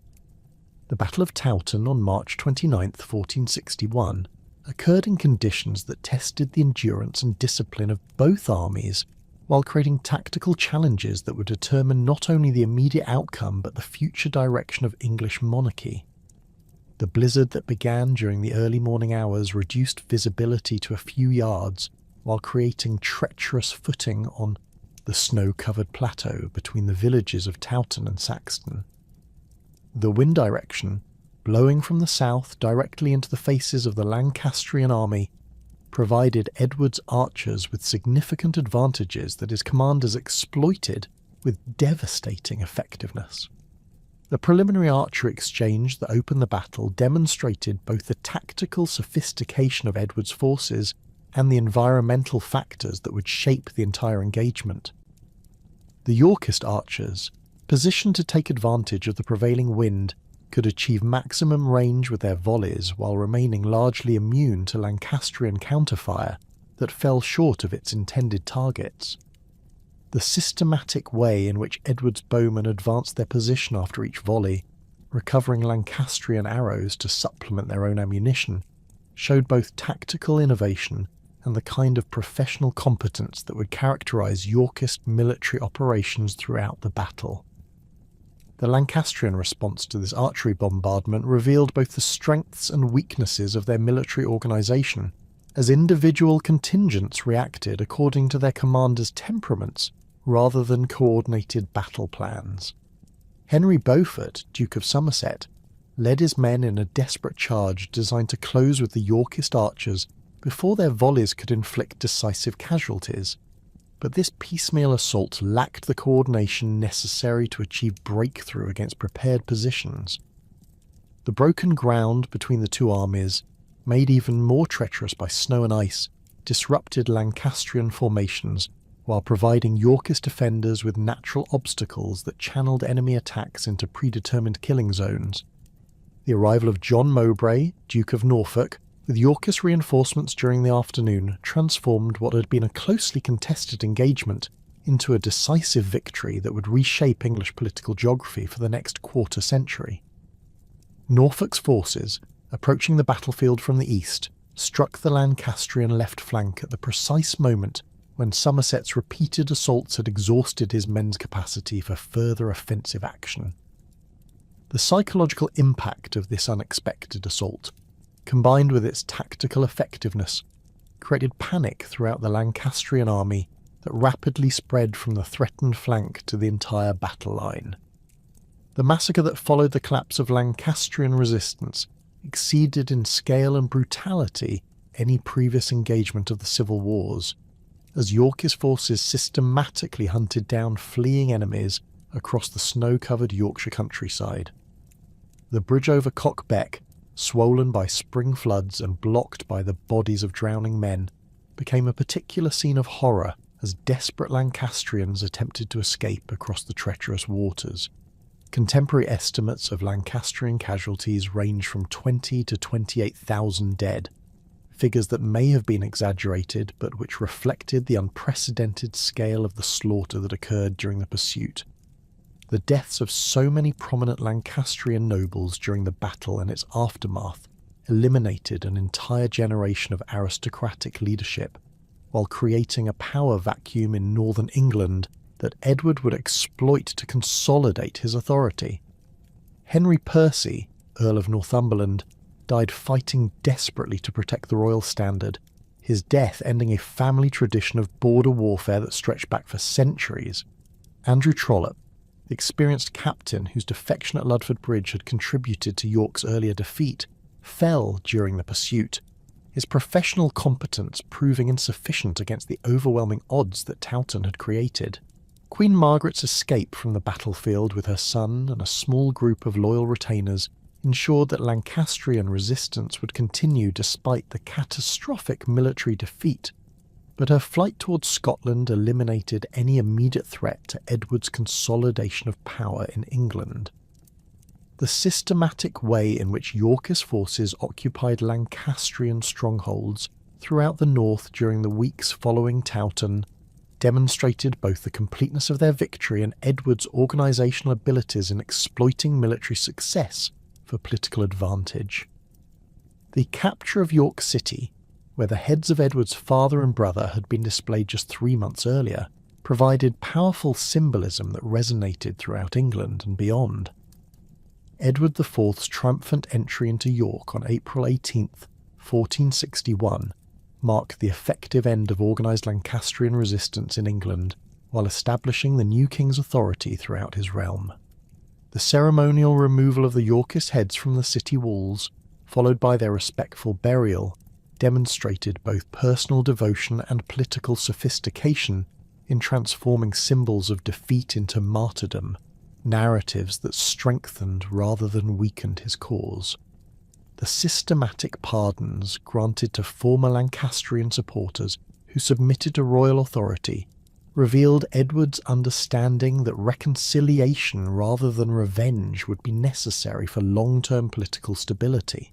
The administrative challenges that confronted Edward IV following his decisive victory at Towton required a delicate balance between rewarding loyal supporters and integrating former enemies into a stable governmental structure. The new king's youth, at barely 19 years old, made his reliance on experienced advisers inevitable. But the composition of his inner circle would prove crucial in determining the future direction of English politics.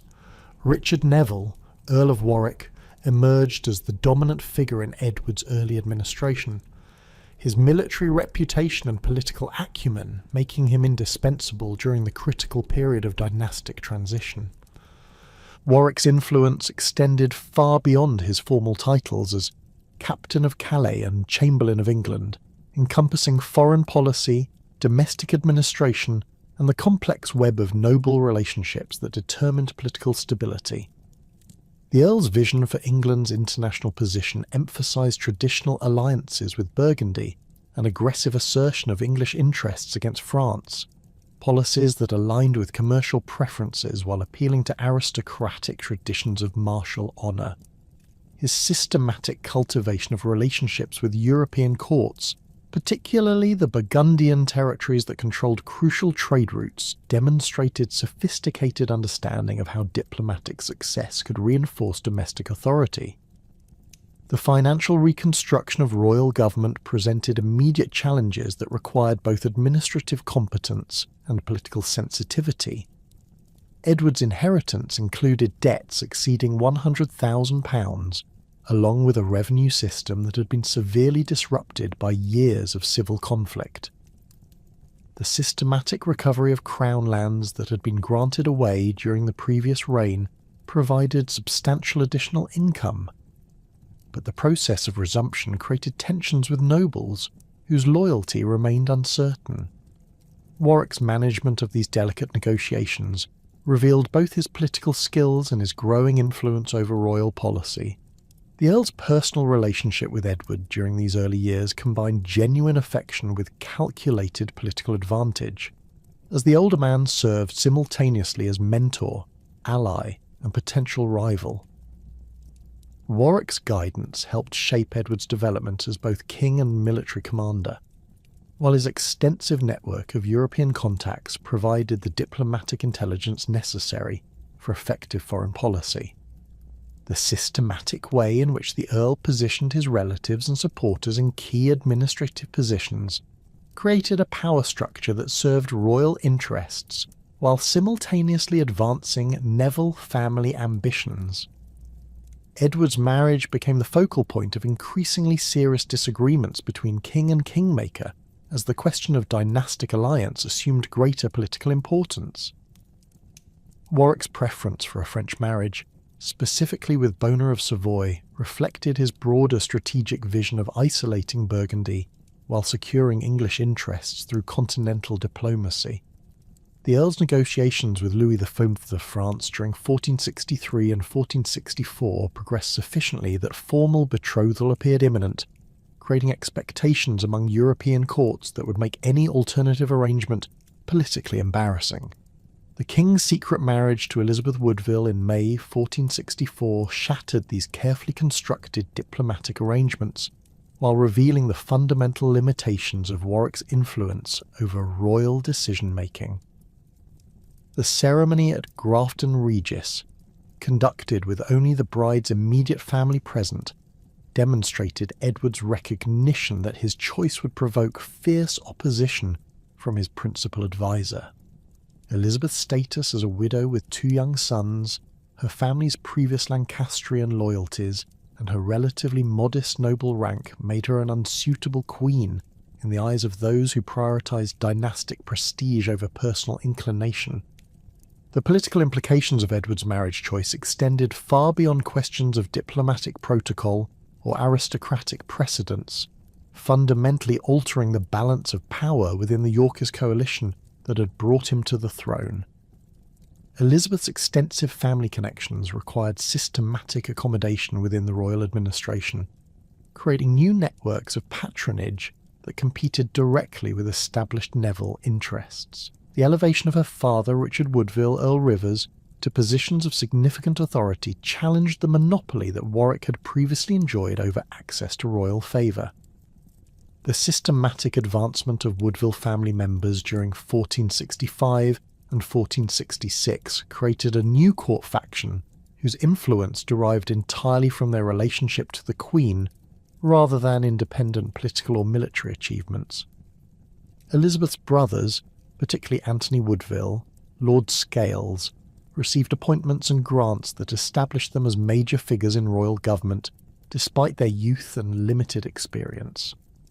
The marriages arranged between Woodville relatives and established noble families redistributed aristocratic alliances in ways that undermined Warwick's carefully constructed political networks.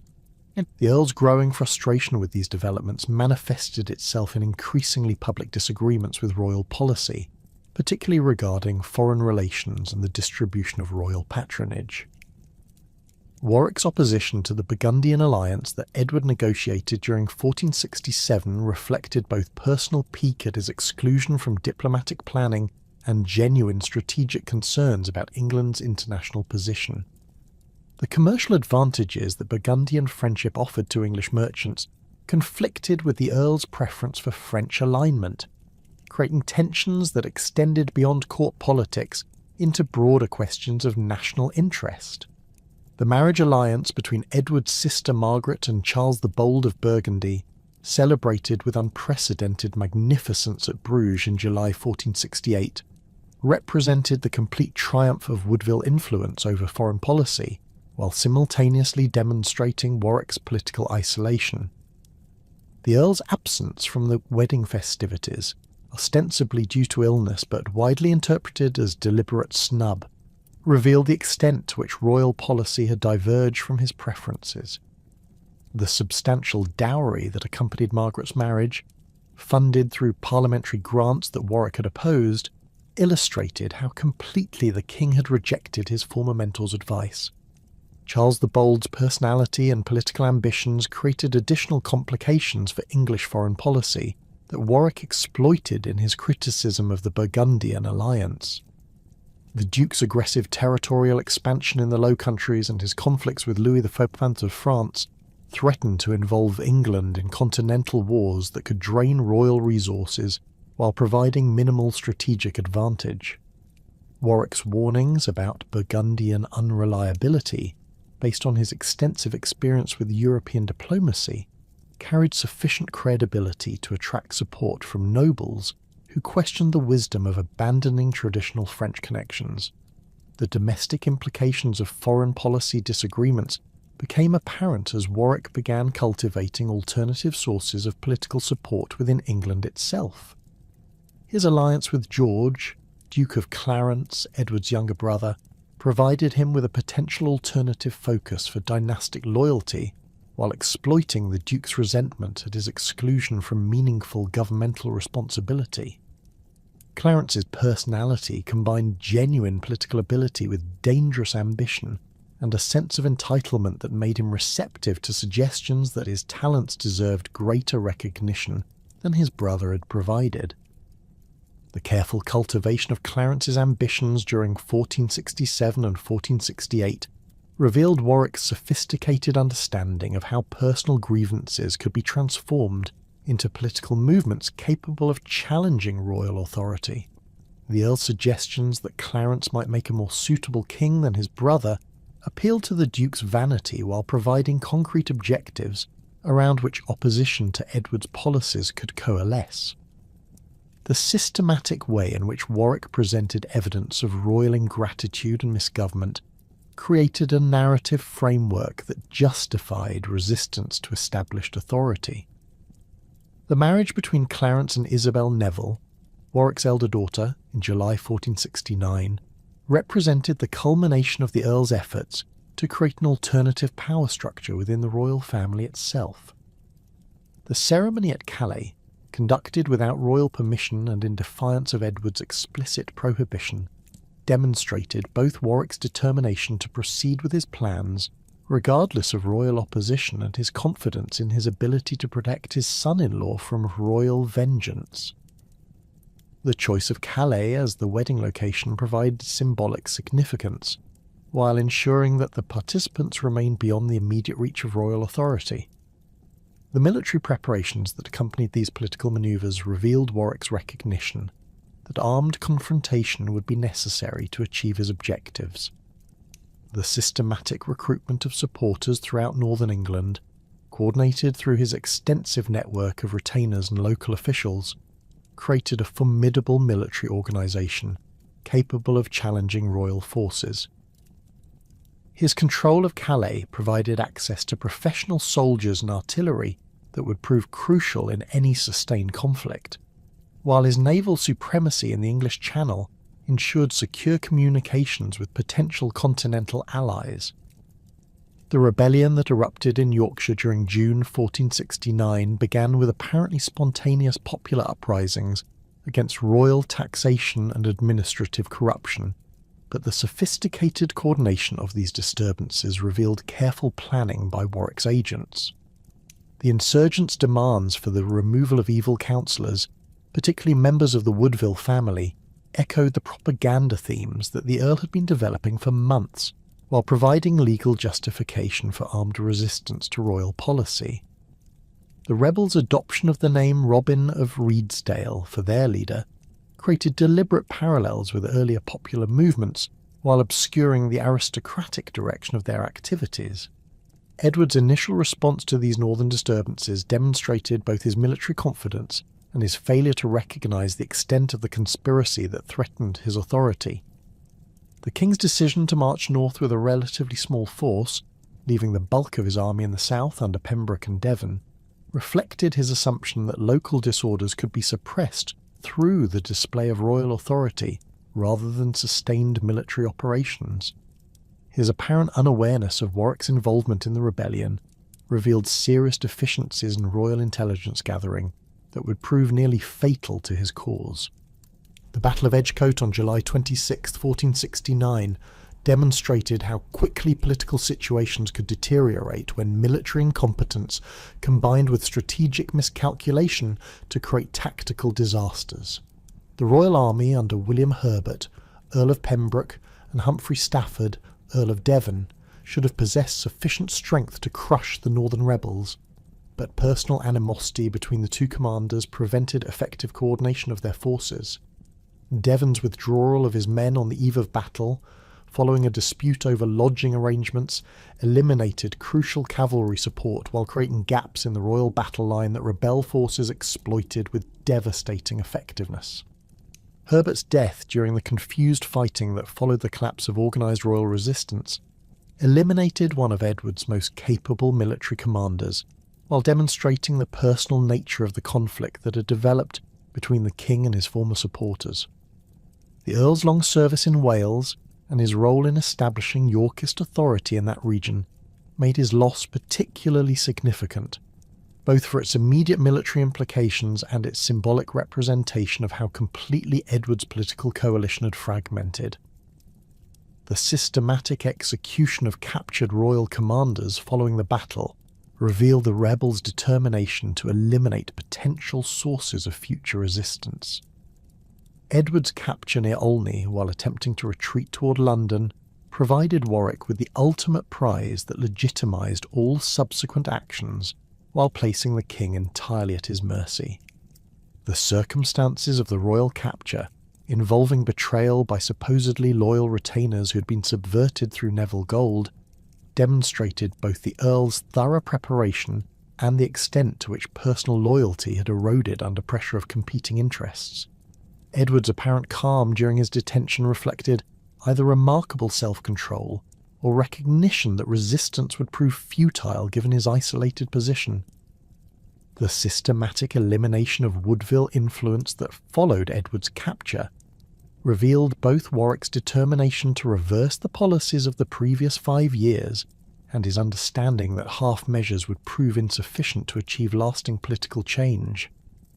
The executions of Earl Rivers and his son John Woodville, conducted without trial or legal justification beyond military necessity, demonstrated the Earl's willingness to use terror as a political weapon while eliminating potential sources of future opposition.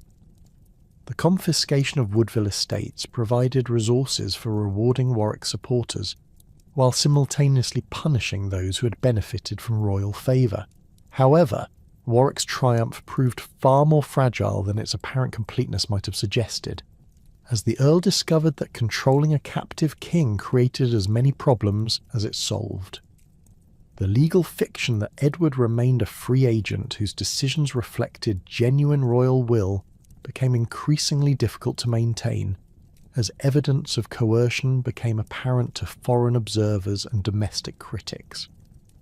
The king's obvious reluctance to endorse policies that contradicted his previous commitments undermined the legitimacy of Warwick's administration, while creating opportunities for loyalist resistance to develop.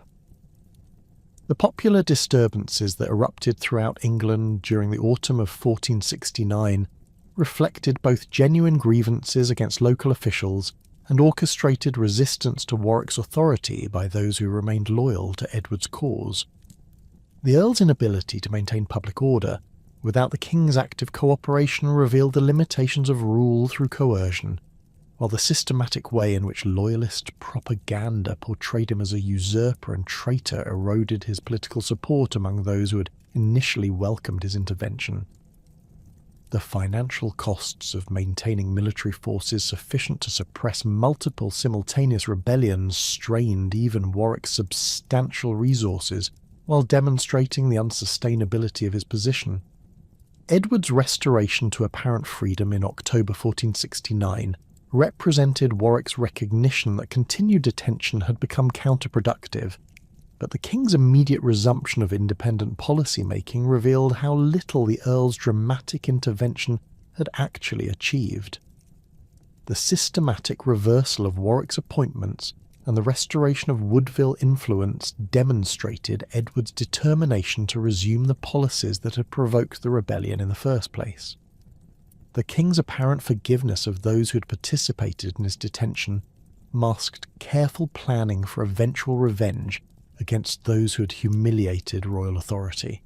The uneasy reconciliation that characterised the winter of 1469 to 1470 satisfied neither party while creating conditions that made renewed conflict virtually inevitable. Warwick's retention of his major offices and estates provided him with the resources necessary for future resistance, while his obvious resentment at the failure of his coup attempt made him a continuing threat to royal authority. Edward's careful cultivation of alternative sources of military support, particularly his younger brother Richard, Duke of Gloucester, demonstrated his recognition that the Neville alliance had become irreparably damaged. The crisis that erupted in Lincolnshire during March 1470 provided the catalyst that transformed simmering tensions into open warfare, as both sides recognised that their fundamental disagreements could no longer be contained within the framework of normal political competition. The rebellion led by Sir Robert Wells appeared to be another manifestation of local grievances against royal taxation and administrative corruption, but Edward's intelligence network had identified Warwick's involvement in the conspiracy from its earliest stages. The king's decision to respond with overwhelming force reflected both his determination to crush potential resistance and his recognition that this represented a final test of royal authority. The Battle of Luscote Field on March 12, 1470, demonstrated Edward's evolution as a military commander capable of decisive action when political circumstances demanded immediate resolution of threats to his authority.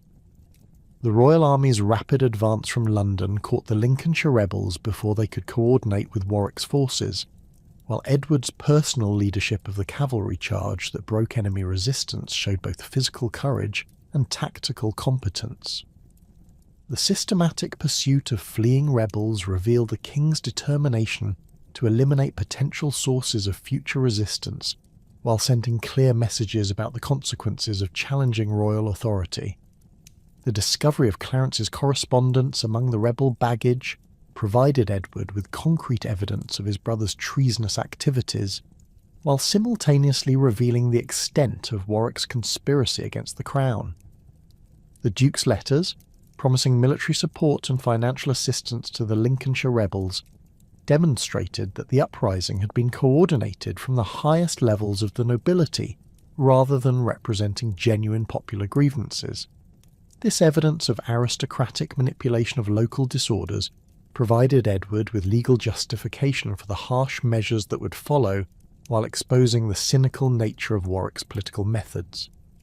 Warwick's flight to France in April 1470, accompanied by Clarence and their immediate families, marked the complete breakdown of the relationship that had defined English politics for nearly a decade. The Earl's departure from Calais, the stronghold that had provided him with military and financial resources throughout his career, demonstrated his recognition that continued resistance from English bases had become impossible. His choice of Louis XV's court as a destination for exile revealed both his desperation and his willingness to seek foreign assistance for domestic political objectives. The negotiations between Warwick and Louis XVIII during the summer of 1470 created one of the most unlikely alliances in medieval European politics, as the French king exploited English factional divisions to advance his own territorial ambitions. Louis's recognition that Warwick's restoration would require Lancastrian cooperation led to the extraordinary reconciliation between the Earl and Margaret of Anjou, mediated through complex diplomatic arrangements that satisfied neither party's preferences while serving French strategic interests. The terms of this alliance, including Warwick's acknowledgement of Henry VI's legitimacy and his daughter Anne's betrothal to Edward of Westminster, represented complete reversal of the political principles that had guided his entire career. Margaret of Anjou's acceptance of alliance with her former enemy demonstrated both her political realism and her determination to recover her son's inheritance, regardless of personal cost. The Queen's negotiations with Warwick, conducted through French intermediaries who guaranteed the terms of their agreement, revealed sophisticated understanding of how temporary cooperation could serve long-term dynastic interests. Her insistence that Warwick publicly acknowledge his previous errors while promising to restore all Lancastrian supporters to their former positions showed both political acumen and recognition that any settlement would require genuine reconciliation rather than mere tactical cooperation. The invasion force that assembled at Harfleur during September 1470 represented the culmination of months of careful preparation coordinated between French resources and English expertise. Warwick's knowledge of English coastal defences and his network of remaining supporters provided crucial intelligence for planning the landing, while French financial support ensured adequate supplies and equipment for sustained operations. The force's composition, combining French professionals with English exiles and Lancastrian loyalists, created command challenges that would test the alliance's durability under the pressure of military operations. Edward IV's absence in the north, conducting operations against Scottish border raids, provided Warwick with the strategic opportunity that made his invasion feasible while demonstrating how external threats could be exploited for domestic political advantage. The king's commitment of substantial military resources to the Scottish campaign had weakened royal defences in precisely those areas where Warwick's local knowledge and remaining support made successful landing most likely. The systematic way in which Warwick's agents had prepared for the invasion, including the subversion of key officials and the stockpiling of weapons in secure locations, revealed months of careful planning that Edward's intelligence services had failed to detect. The landing at Dartmouth on September 13, 1470, achieved complete tactical surprise while demonstrating the effectiveness of Warwick's preparations and the weakness of royal coastal defences. The port's immediate surrender, accomplished without resistance from local officials who had apparently been subverted well in advance, provided the invasion force with secure base facilities while eliminating any possibility of early warning reaching royal forces in the north. Warwick's immediate proclamation of Henry VI's restoration and his systematic distribution of prepared propaganda materials revealed both political sophistication and recognition that popular opinion would prove crucial for long-term success. The speed with which Warwick's forces advanced toward London reflected both careful logistical preparation and the systematic collapse of royal authority, as local officials calculated that cooperation offered better prospects than futile resistance. The Earl's army grew substantially during its march through Devon and Somerset, as former Lancastrian supporters emerged from hiding, while opportunistic nobles sought to position themselves advantageously for the anticipated change of regime. The systematic way in which Warwick occupied strategic points along his line of advance prevented any organised resistance while demonstrating the thoroughness of his planning. John Neville's defection from Edward's cause during the crucial early stages of the crisis eliminated the king's most reliable military commander, while providing Warwick with access to substantial forces that had been positioned to defend royal interests. The Marquis of Montague's decision to abandon his brother Richard in favour of his brother Warwick reflected both family loyalty and political calculation about the likely outcome of the developing conflict. His control of northern military resources, combined with his intimate knowledge of royal strategic planning, made his betrayal particularly devastating to Edward's prospects for successful resistance. Edward's flight from England in October 1470, accompanied by a small group of loyal supporters including his youngest brother Richard and William, Lord Hastings, represented the complete collapse of Yorkist authority and the apparent triumph of the Warwick-Lancastrian alliance. The king's escape from Lynn aboard vessels provided by Flemish merchants demonstrated both his desperation and the continuing commercial connections that linked England to Burgundian territories. His arrival at the court of Charles the Bold provided him with sanctuary, while creating diplomatic complications that would influence the future development of the crisis. The restoration of Henry VI to active kingship on October 30th, 1470, marked the culmination of Warwick's extraordinary political revolution, while creating new challenges that would test the durability of his achievement. The ceremony at Westminster Abbey, conducted with appropriate religious solemnity despite the hurried circumstances, provided legal sanction for the dynastic reversal while demonstrating the Earl's determination to legitimise his actions through traditional constitutional forms.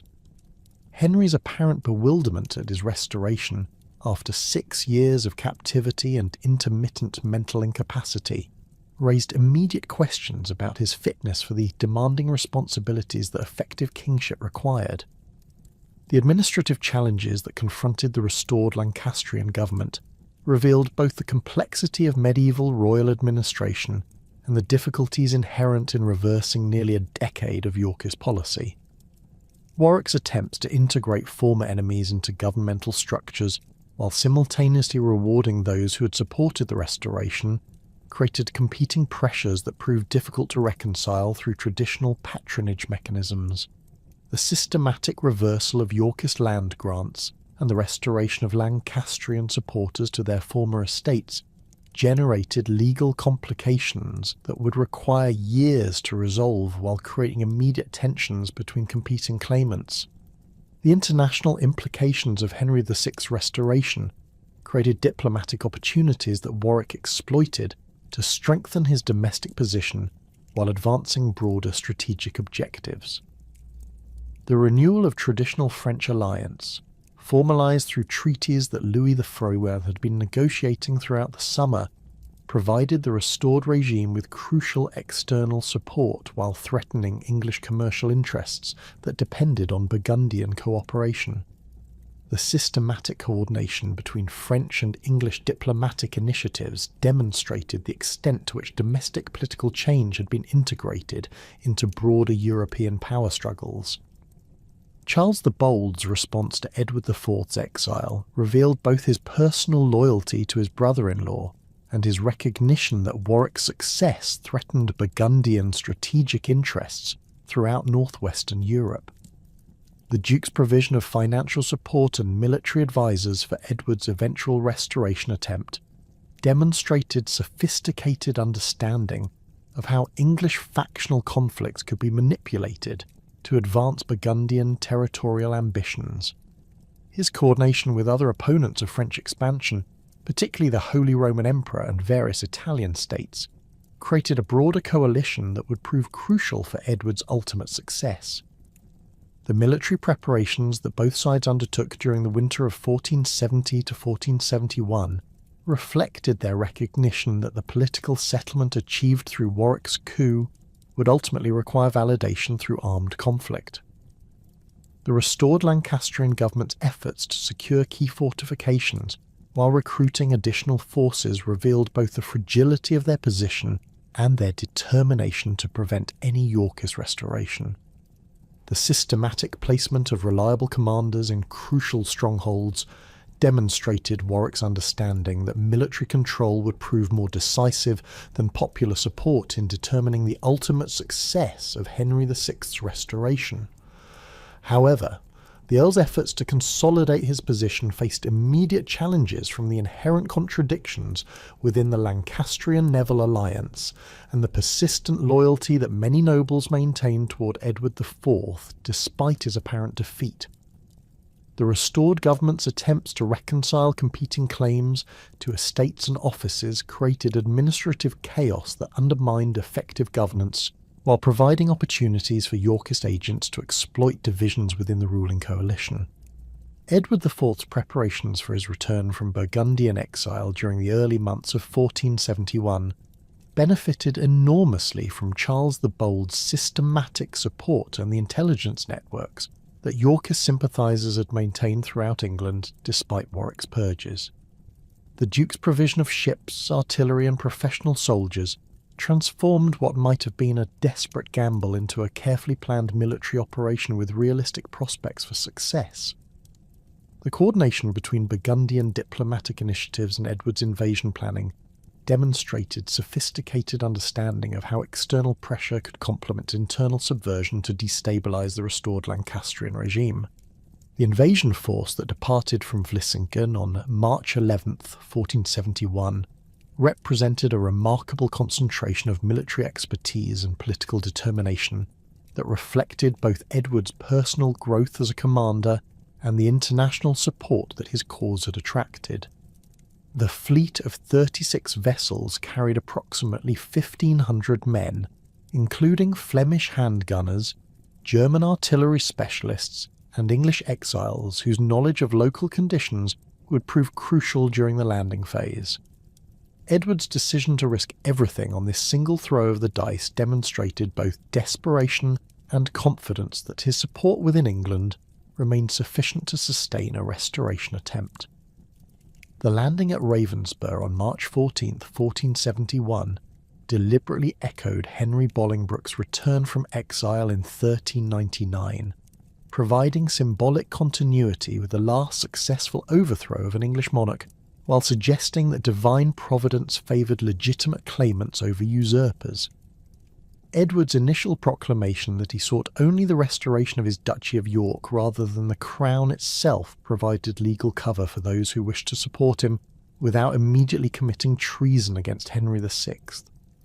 This carefully crafted ambiguity allowed potential supporters to test the strength of Edward's position before making irreversible commitments to his cause.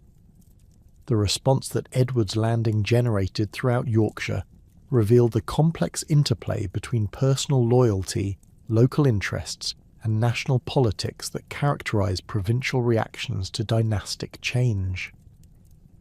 The major towns initially refused to open their gates to the returning exile, but their reluctance reflected caution rather than active hostility toward his cause. The systematic way in which Edward's agents had prepared for his return, including the stockpiling of weapons and the cultivation of key local officials, became apparent as his small army began to attract recruits from the countryside surrounding his traditional strongholds. John Neville's position as the dominant military figure in northern England created the most immediate threat to Edward's restoration attempt. but the Marquis of Montague's response to his brother's return revealed the personal tensions that complicated political calculations throughout the crisis.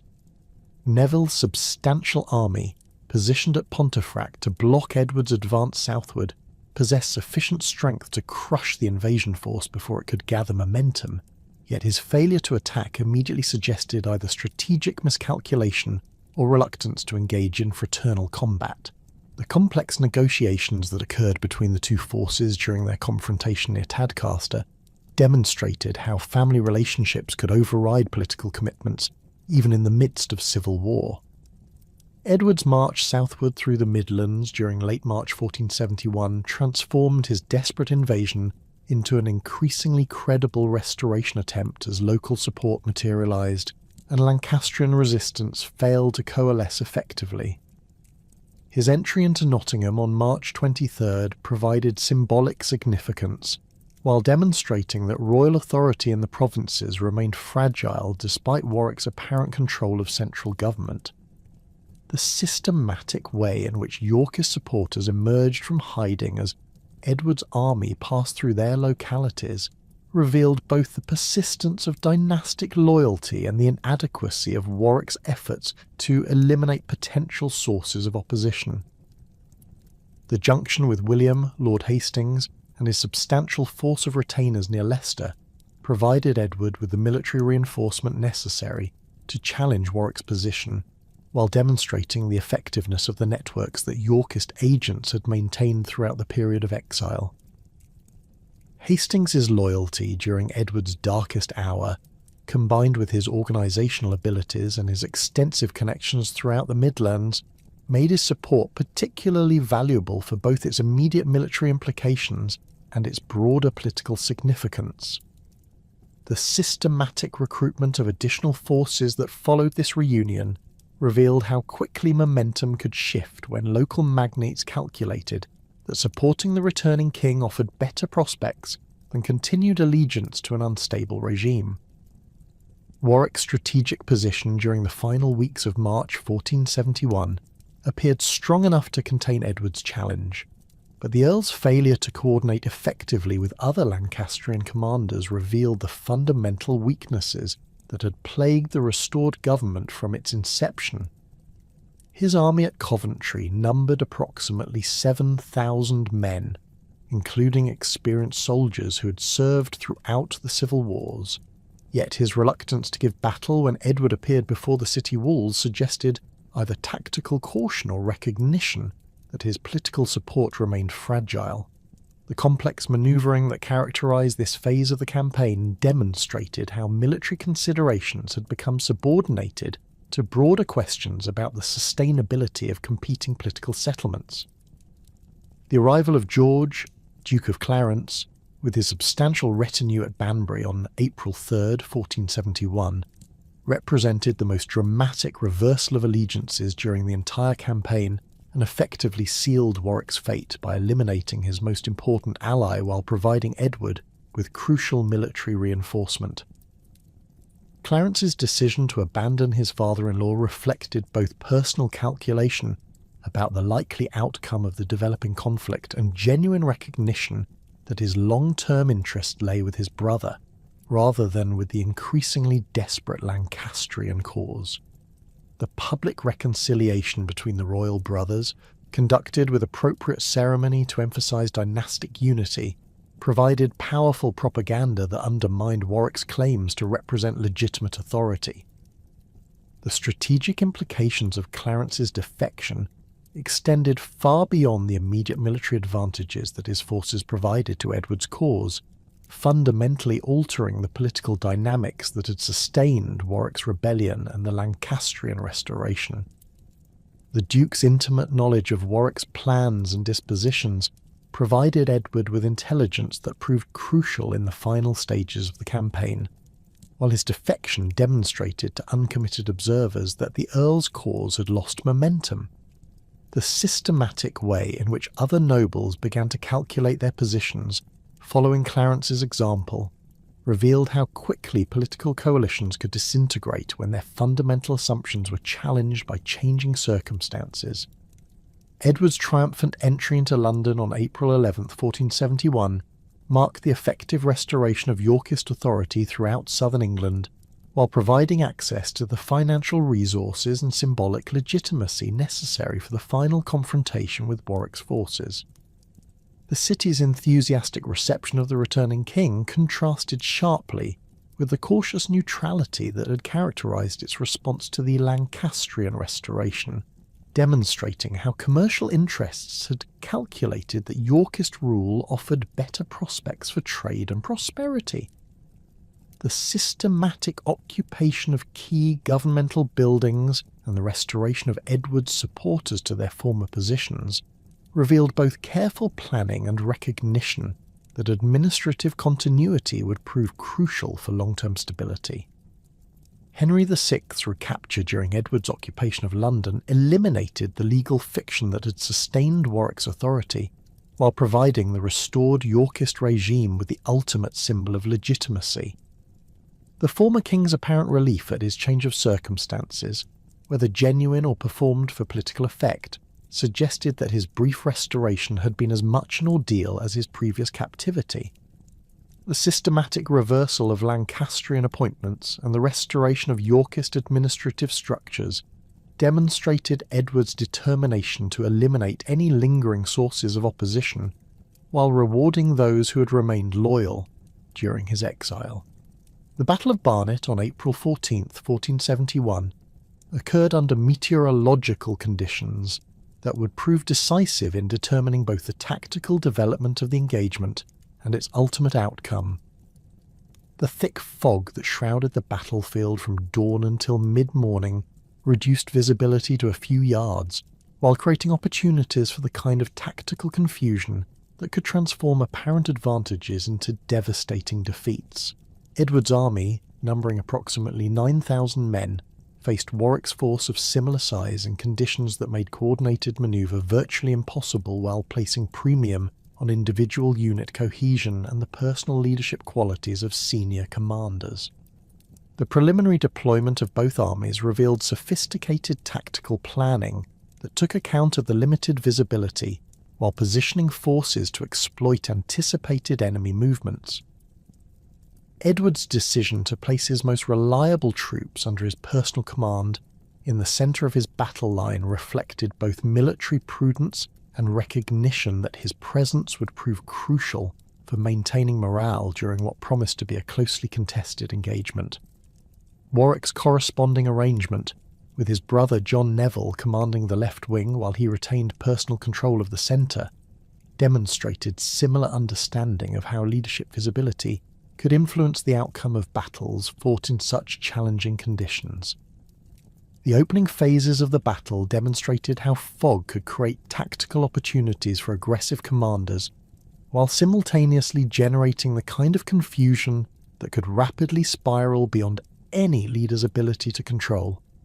The Lancastrian right wing under John de Vere, Earl of Oxford, achieved initial success against Lord Hastings's division, driving the Yorkist left back in disorder and capturing substantial numbers of prisoners.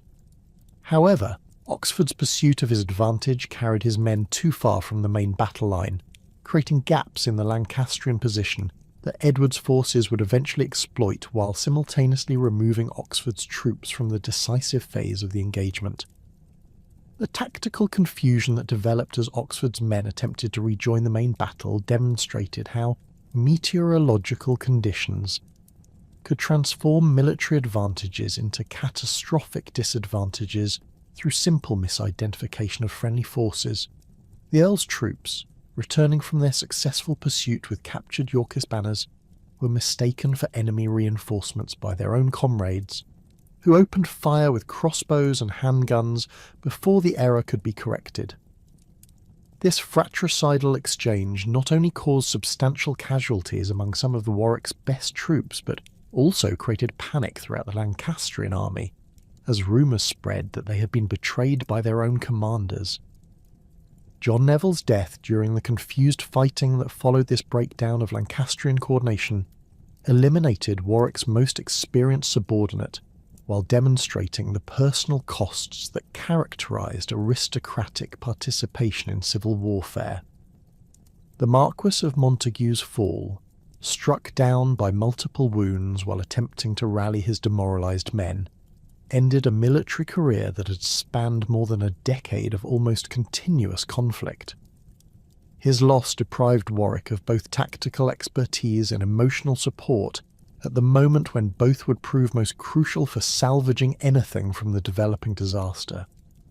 Warwick's own death occurred during the final stages of the battle as the Earl attempted to reach his horse and escape the field when organised resistance had clearly become impossible. His decision to fight on foot, in accordance with his pledge to share his men's dangers, prevented the kind of rapid withdrawal that might have saved his life when the tactical situation deteriorated beyond recovery.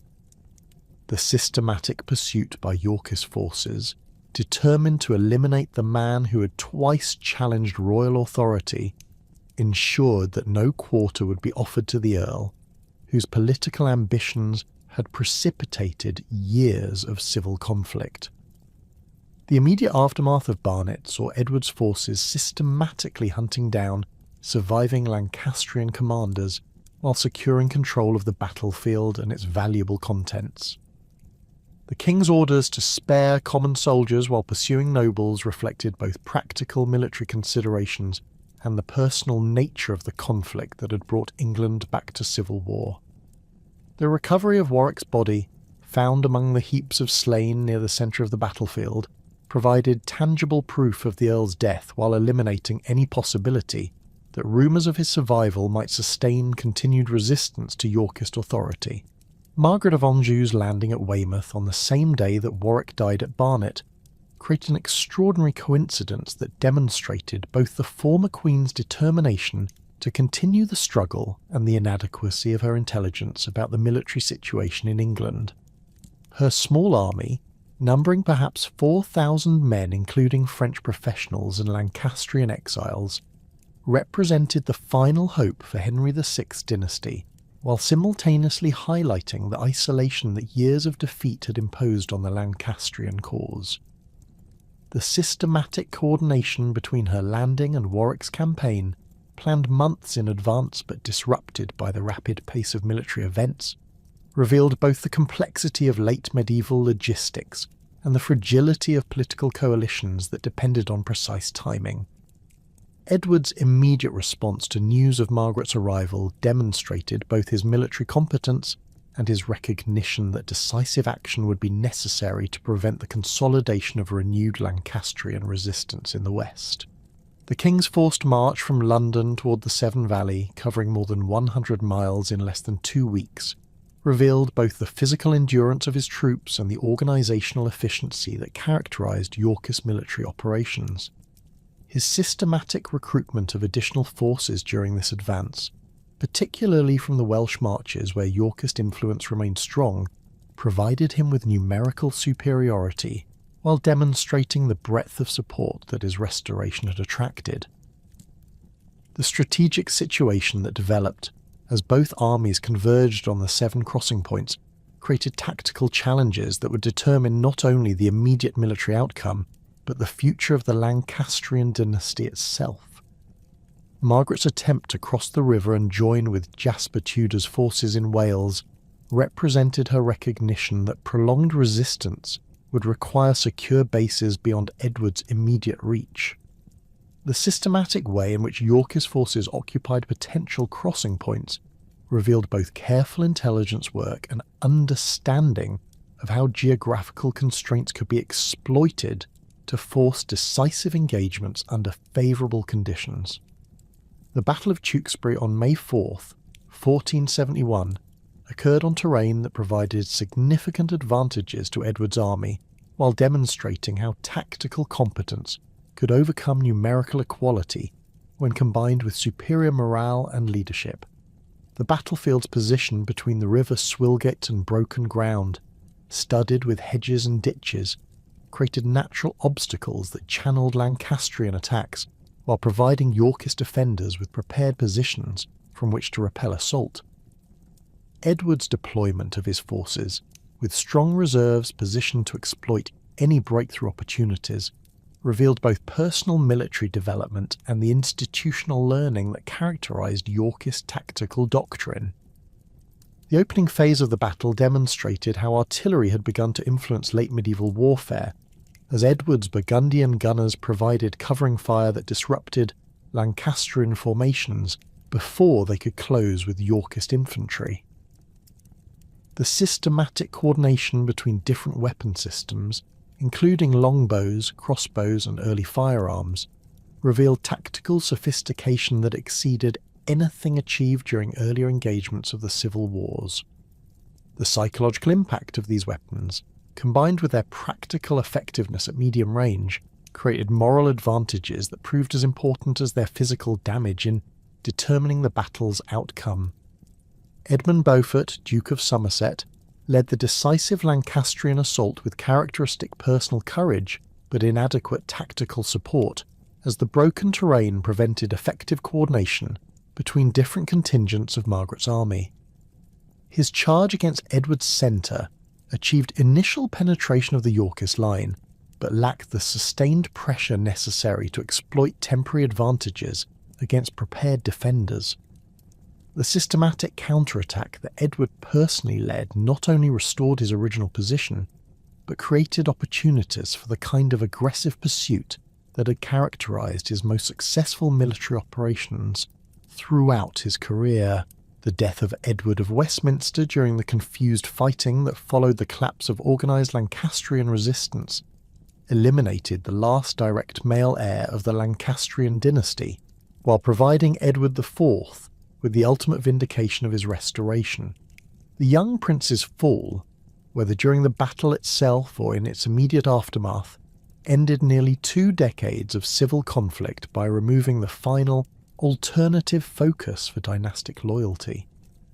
Contemporary accounts differ regarding the specific circumstances of his death, but the political implications remained clear regardless of tactical details.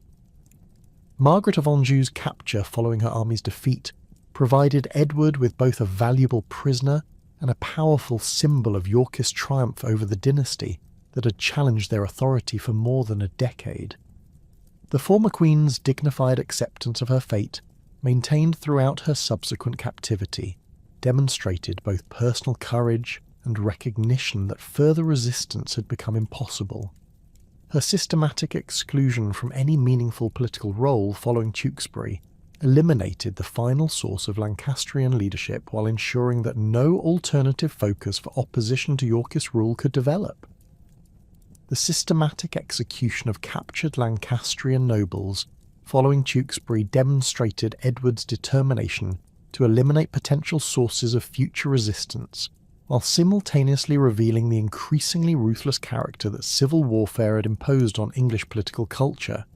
The deaths of Somerset and other prominent commanders, conducted despite their sanctuary in Tewkesbury Abbey, showed both practical military considerations and deliberate policy designed to prevent any revival of Lancastrian opposition. These executions, while militarily effective, created precedents for the kind of systematic elimination of political opponents that would characterise later phases of the dynastic conflict. Henry VI's death in the Tower of London on May 21, 1471, occurred under circumstances that remain controversial, but at which served Edward's political interests by eliminating the final alternative source of royal legitimacy. The former king's demise, officially attributed to melancholy but widely suspected to have resulted from more direct causes, removed any possibility that future Lancastrian resistance could rally around his person. The systematic way in which news of his death was managed, including immediate burial and the circulation of prepared explanations, revealed both governmental competence and recognition that public opinion would prove crucial for long-term political stability. The restoration of royal authority throughout England during the summer of 1471 demonstrated Edward's evolution as both military commander and political administrator, as he systematically addressed the challenges that had precipitated the previous decade of civil conflict. His comprehensive pardons for those who had supported Warwick and the Lancastrian restoration, combined with selective punishment of the most prominent leaders, revealed sophisticated understanding of how reconciliation and retribution could be balanced to achieve lasting political settlement. The systematic restoration of displaced Yorkist supporters to their former positions, accompanied by careful integration of former enemies who demonstrated genuine submission, created administrative structures that would prove remarkably durable throughout the remainder of his reign. The financial reforms that Edward implemented during his second reign reflected both lessons learned from previous administrative failures and recognition that royal solvency would prove crucial for preventing future challenges to his authority. His systematic recovery of crown lands that had been granted away during periods of political weakness provided substantial additional revenue while demonstrating royal determination to rebuild the material foundations of monarchical power. The establishment of more efficient collection procedures for traditional sources of income, combined with careful exploitation of feudal rights and commercial opportunities, created fiscal stability that had been absent from English government for more than a generation. The promotion of trade and commerce became central elements of Edward's domestic policy, as he recognised that economic prosperity would provide both popular support and governmental revenue necessary for long-term political stability. His systematic cultivation of relationships with London merchants, including the provision of commercial privileges and protection for trading ventures, created mutually beneficial arrangements that strengthened both royal finances and urban prosperity. The negotiation of favourable trade agreements with Burgundian and Flemish cities demonstrated sophisticated understanding of how commercial diplomacy could advance both economic and political objectives while providing alternatives to the expensive military interventions that had characterised previous reigns. Edward's personal involvement in commercial ventures, including investment in trading expeditions and the exploitation of his prerogative rights over foreign merchants, revealed both practical financial acumen and recognition that royal participation in economic activity could provide models for broader commercial development. His systematic encouragement of industrial development, particularly in textile production and metalworking, created employment opportunities while generating tax revenue from expanded economic activity. The establishment of royal workshops for the production of luxury goods, including tapestries, jewellery and weapons, demonstrated both artistic patronage and practical understanding of how royal consumption could stimulate broader economic growth. The elimination of Lancastrian resistance through systematic pursuit of remaining claimants and supporters ensured that no alternative focus for political opposition could develop while providing Edward with opportunities to redistribute forfeited estates in ways that strengthened his political coalition. The execution of Henry VI and the deaths of other prominent Lancastrians at Tewkesbury had eliminated the most immediate threats, but the systematic hunting down of lesser figures who might provide leadership for future resistance revealed both thoroughness and understanding of how political movements could regenerate around seemingly insignificant individuals. The exile of remaining claimants, particularly Henry Tudor and his uncle Jasper, removed potential sources of future challenge while demonstrating that Edward's authority extended beyond England's borders through diplomatic pressure on neighbouring courts. The foreign policy that Edward developed during his second reign demonstrated sophisticated understanding of how international relationships could be manipulated to advance English interests while avoiding the expensive military commitments that had bankrupted previous governments. His successful balancing of French and Burgundian interests, achieved through careful exploitation of their mutual antagonism, provided England with diplomatic leverage that exceeded what might have been expected from its limited military resources. The profitable Treaty of Picquigny with Louis XV in 1475 represented the culmination of this policy, providing substantial financial benefits while avoiding the military obligations that had characterised traditional English involvement in continental politics. The growing power and ambition of Richard, Duke of Gloucester, in northern England, created both opportunities and potential challenges for Edward's consolidation of royal authority in regions that had traditionally maintained semi-autonomous relationships with central government. Richard's systematic development of his position as the dominant magnate in Yorkshire and Cumberland provided effective royal representation in areas where direct royal control had historically proven difficult to maintain. His competent administration of justice and his successful coordination of defence against Scottish raids demonstrated both personal ability and institutional learning about how royal authority could be exercised through trusted intermediaries rather than direct intervention.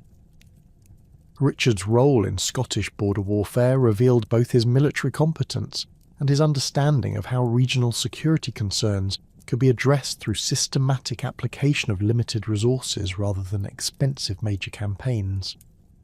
His coordination of defensive measures with local landowners and his development of intelligence networks that provided early warning of Scottish raids created security arrangements that protected English interests while minimising costs to the royal treasury. The systematic fortification of key strategic points under his direction, combined with the training of local militias capable of responding rapidly to border incursions, demonstrated practical military administration that would serve as a model for royal policy throughout the northern counties. Edward IV's sudden death at Westminster Palace on April 9, 1483, at the age of just 40 years, sent shockwaves throughout England and created an immediate succession crisis that would prove far more devastating than anyone could have anticipated. The king had appeared in robust health during the Easter festivities just weeks earlier, leading courtiers and foreign ambassadors to expect many more years of his increasingly prosperous reign. Contemporary physicians attributed his rapid decline to an excess of food and drink, though modern medical analysis suggests that he may have suffered a stroke or sudden heart attack, brought on by his notably corpulent frame and sedentary lifestyle in his later years. The king's final illness lasted only 10 days, during which he remained conscious enough to make his final dispositions, but too weak to address the fundamental constitutional problems that his premature death would create. His deathbed appointment of his brother Richard, Duke of Gloucester, as protector of the realm demonstrated both his trust in Richard's competence and his apparent blindness to the dangerous ambitions that his brother had carefully concealed throughout their relationship. Edward's assumption that the established governmental structures and noble loyalties he had cultivated would survive the transition to a minority reign proved catastrophically naive, revealing how completely he'd misunderstood the fragility of the political settlement he'd created. The 12-year-old Edward V's accession to the throne occurred under circumstances that immediately exposed the weaknesses inherent in any system that concentrated ultimate authority in the person of a child monarch. The young king's upbringing at Ludlow Castle under the supervision of his maternal uncle Anthony Woodville, Earl Rivers, had provided him with an excellent education in classical learning and courtly accomplishments, but had simultaneously isolated him from the broader noble networks that effective kingship required. His unfamiliarity with the major figures who dominated royal government, combined with his natural dependence on the Woodville relatives who had shaped his early years, created immediate tensions with those nobles who viewed the Queen's family as upstart interlopers whose influence derived entirely from their relationship to the late king. Richard of Gloucester's position at the time of his brother's death provided him with both the legal authority and the practical resources necessary to assert control over the succession process, but his geographic isolation in Yorkshire meant that immediate action would be required to prevent the Woodville faction from consolidating their position around the young king. His extensive network of retainers throughout the northern counties, built through more than a decade of competent regional administration, provided him with military resources that exceeded those available to any other individual noble.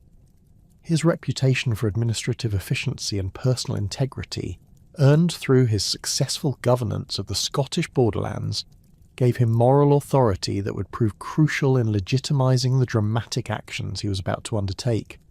the Duke's immediate response to news of Edward IV's death revealed both careful advance planning and sophisticated understanding of how rapid, decisive action could shape political outcomes during periods of constitutional uncertainty.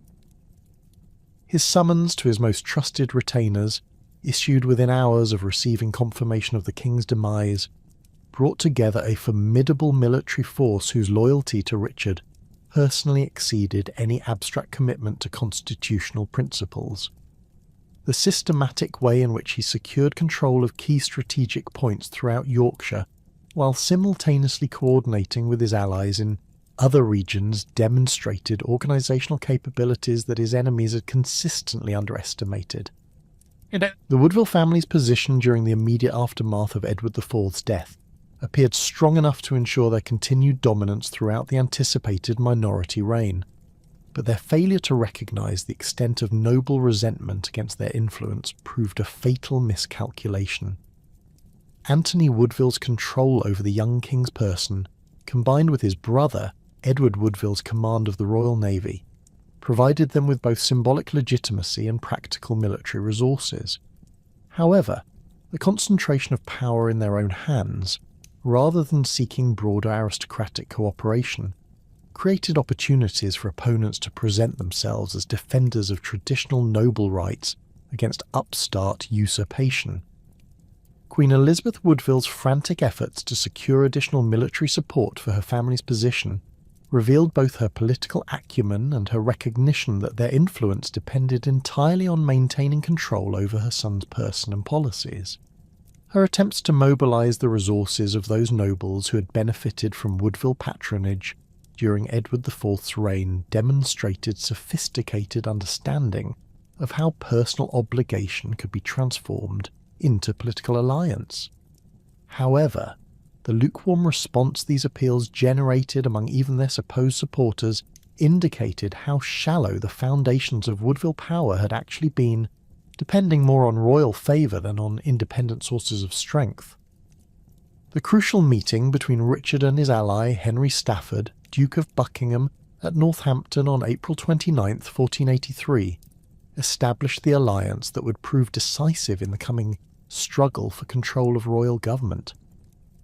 Buckingham's motivations for supporting Richard reflected both personal ambition and genuine grievance against the Woodville family, whose influence had consistently blocked his own advancement despite his impressive royal lineage and substantial territorial holdings.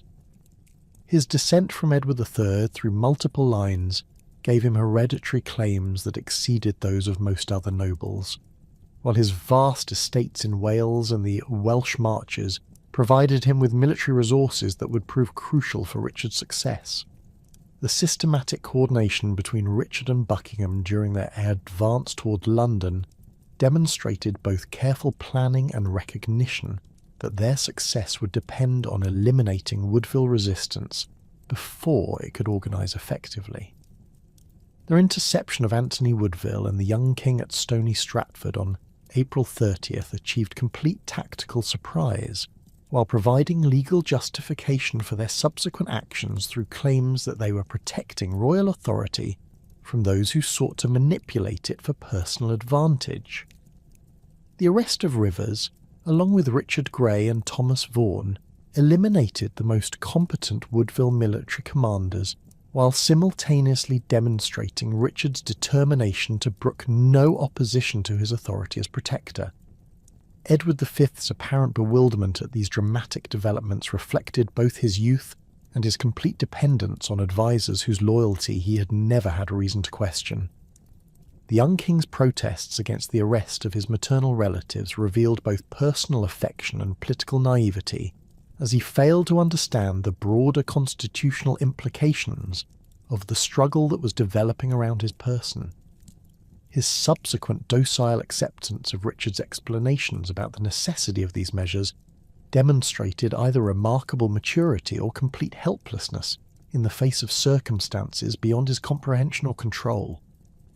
The triumphant entry into London that Richard orchestrated on May 4th, 1483, with the young king at his side and captured Woodville supporters following behind as prisoners, provided powerful visual symbolism that established the new power relationships while legitimizing Richard's authority as protector.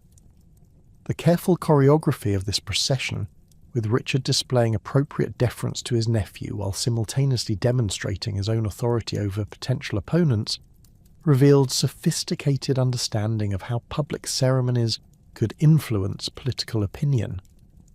The enthusiastic reception that London crowds provided for this display suggested both genuine relief at the elimination of Woodville influence and recognition that Richard's competence offered better prospects for stable government than continued factional conflict. Richard's assumption of the protectorate proceeded initially along lines that suggested genuine commitment to serving as regent for his nephew until the young king reached majority, but the systematic changes he implemented in governmental personnel revealed broader ambitions that extended beyond mere administrative reform. His appointment of trusted supporters to key positions throughout the royal administration, while justified as necessary measures to eliminate corruption and improve efficiency, created new networks of obligation that served his personal interests as much as royal ones. The careful balance he maintained between rewarding his own followers and retaining competent administrators from the previous regime demonstrated both political sophistication and recognition that effective governance would require broader cooperation than purely factional appointments could provide. The Protector's treatment of the Woodville family during the early weeks of his authority revealed both calculated mercy and strategic planning designed to eliminate potential sources of opposition without creating martyrs whose deaths might rally resistance to his policies. The executions of Anthony Woodville, Richard Grey and Thomas Vaughan at Pontefract Castle on June 25th eliminated the most dangerous Woodville military commanders while sending clear messages about the consequences of opposing his authority. The systematic confiscation of Woodville estates provided resources for rewarding his supporters while simultaneously removing the material foundations of any potential resistance from that quarter. Queen Elizabeth Woodville's flight to sanctuary at Westminster Abbey with her younger son Richard, Duke of York, along with her daughters, created both a symbolic challenge to Richard's authority and a practical problem that required careful handling to avoid creating additional opposition to his policies. Her refusal to emerge from sanctuary despite repeated assurances of safety demonstrated both maternal concern and political calculation about the dangers that her family faced from Richard's consolidation of power. The systematic efforts that Richard's agents made to persuade her to surrender her younger son revealed both the importance they placed on controlling all potential alternative sources of royal legitimacy and their recognition that forced violation of sanctuary would create damaging precedents. The complex negotiations that ultimately resulted in the surrender of the 9-year-old Richard of York demonstrated both the Protector's political sophistication and his understanding of how legal formalities could be manipulated to achieve practical objectives while maintaining appearances of constitutional propriety. The formal request from the Royal Council for the young Duke's presence at his brother's coronation provided legal justification for demanding his release from sanctuary, while the guarantees of safety that accompanied this request created moral obligations that made refusal appear unreasonable. The successful completion of these negotiations on June 16th placed both royal brothers under Richard's direct control while eliminating any possibility that alternative centres of loyalty could develop around either prince. The housing of both princes in the royal apartments within the Tower of London initially appeared to represent nothing more than appropriate accommodation for royal children awaiting the older brother's coronation, but the systematic restriction of access to their persons revealed the extent to which they had become prisoners rather than honoured guests. The Tower's dual function as royal palace and state prison made it a natural location for housing the young kings, but the gradual reduction in their household staff and the increasing limitations placed on visitors demonstrated that their status had fundamentally changed from honoured royalty to potential threats requiring careful management. The emergence of questions about the validity of Edward IV's marriage to Elizabeth Woodville during June 1483, provided Richard with the legal justification necessary to transform what had been a regency into a claim for the throne itself. But the timing and circumstances of these revelations suggested careful orchestration rather than spontaneous discovery of constitutional irregularities. The allegations that Edward IV had been pre-contracted to Eleanor Butler before his marriage to Elizabeth Woodville, if proven, would have invalidated the royal marriage and rendered all its offspring illegitimate. The convenient appearance of Robert Stillington, Bishop of Bath and Wells, with testimony supporting these claims, provided exactly the kind of evidence that Richard's supporters needed to justify the dramatic constitutional changes they were contemplating. The legal complexities surrounding these pre-contract allegations demonstrated both the sophistication of medieval canon law and the opportunities that such complexity created for political manipulation when sufficient pressure could be brought to bear on key witnesses. Stillington's position as a respected ecclesiastical authority gave his testimony considerable weight, while his previous service in Edward IV's administration provided him with the kind of intimate knowledge that made his claims credible to those who wished to believe them. The systematic way in which supporting evidence emerged during the crucial weeks of June 1483 suggested careful preparation rather than spontaneous revelation of long-hidden truths. The Parliamentary Assembly that convened in late June 1483 faced the unprecedented task of adjudicating claims about royal legitimacy while operating under the direct influence of the man who stood to benefit most from favourable decisions. The Titulus Regius that formally declared Edward IV's children illegitimate and recognised Richard as the rightful king represented either a genuine constitutional settlement based on legal evidence or a carefully orchestrated usurpation legitimised through parliamentary authority. The speed with which these complex legal questions were resolved, combined with the unanimous support that Richard's claim received from the assembled nobility, suggested that political calculation rather than dispassionate legal analysis had determined the outcome. Richard's coronation at Westminster Abbey on July 6, 1483, represented the culmination of a political revolution that had transformed him from regional magnate to king in less than 3 months, but the circumstances surrounding his elevation created immediate challenges to the legitimacy of his authority that would plague his entire reign. The magnificent ceremony, conducted with all the traditional religious and constitutional formalities, provided visual confirmation of his royal status, while demonstrating his determination to rule as a legitimate monarch rather than a mere usurper. However, the notable absence of many prominent nobles from the coronation festivities revealed the extent to which his claim remained controversial, even among those who had accepted it for practical reasons. The new king's immediate efforts to establish his authority throughout England demonstrated both administrative competence and recognition that effective rule would require broader support than the narrow circle of allies who had facilitated his usurpation. His systematic progress through the Midlands and northern counties during the summer of 1483 provided opportunities for local communities to demonstrate their loyalty while allowing him to assess the extent of support his regime commanded beyond the capital. The enthusiastic receptions he received in many locations suggested that his reputation for competent governance had survived the controversial circumstances of his accession, but the careful security arrangements that accompanied these royal progresses revealed ongoing concerns about potential opposition.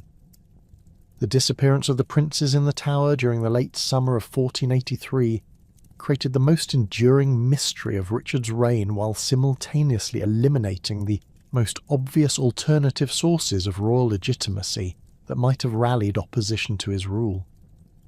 The last recorded sighting of Edward V and his brother occurred in early September, when they were observed playing in the Tower gardens under the supervision of their reduced household staff.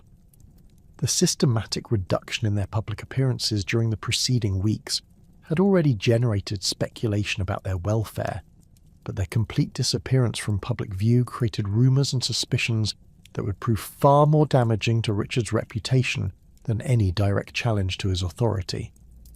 The various explanations that contemporary and later sources provided for the prince's fate reflected both the political pressures surrounding the question and the absence of reliable evidence about what had actually occurred within the tower's walls. The most persistent allegations suggested that Richard had ordered their murder to eliminate any possibility that they might serve as focal points for future rebellion against his authority. Alternative theories proposed that they had died of natural causes, been secretly removed from the tower for their safety, or even survived into adulthood under assumed identities. The systematic destruction of relevant records and the elimination of potential witnesses made definitive resolution of these questions impossible while ensuring that speculation would continue to undermine Richard's legitimacy. The political impact of the prince's disappearance exceeded any immediate practical benefits that their elimination might have provided to Richard's security, as the mystery surrounding their fate generated far more opposition than their continued existence as prisoners would likely have created. The assumption that they had been murdered, whether accurate or not, transformed Richard from a usurper who had seized power through legal manipulation into a tyrant who had resorted to the murder of children to maintain his position. This transformation in public perception proved far more damaging than the practical threat that the living princes had represented, demonstrating how political calculations based purely on immediate security concerns could prove catastrophically counterproductive in broader terms. The rebellion that erupted in October 1483 under the nominal leadership of Henry Stafford, Duke of Buckingham, revealed both the extent of opposition that Richard's actions had generated and the fragility of the political coalition that had brought him to power. Buckingham's motivations for turning against his former ally reflected both personal disappointment at the rewards he had received for his crucial support and genuine horror at the implications of the prince's disappearance. His vast territorial holdings in Wales and the Welsh Marches provided him with substantial military resources, while his royal lineage gave him potential dynastic claims that might serve as alternatives to both Richard's usurpation and any Lancastrian restoration. The systematic coordination between Buckingham's rebellion and other uprisings throughout southern England demonstrated sophisticated planning that suggested broader noble involvement than the Duke's personal grievances alone could have generated. The simultaneous revolts in Kent, Sussex, Devon and other counties revealed networks of opposition that extended far beyond Buckingham's immediate sphere of influence. The participation of former Yorkist supporters, including many who had served Edward IV loyally throughout his reign, indicated that Richard's actions had alienated precisely those groups whose continued support would be essential for maintaining stable royal authority. The emergence of Henry Tudor as the focal point for opposition to Richard's rule represented a remarkable transformation for a man who had spent more than a decade in Breton exile with minimal prospects for political advancement. His Lancastrian lineage, derived through his mother Margaret Beaufort from John of Gaunt's legitimised bastard line, provided tenuous but legally arguable claims to royal succession.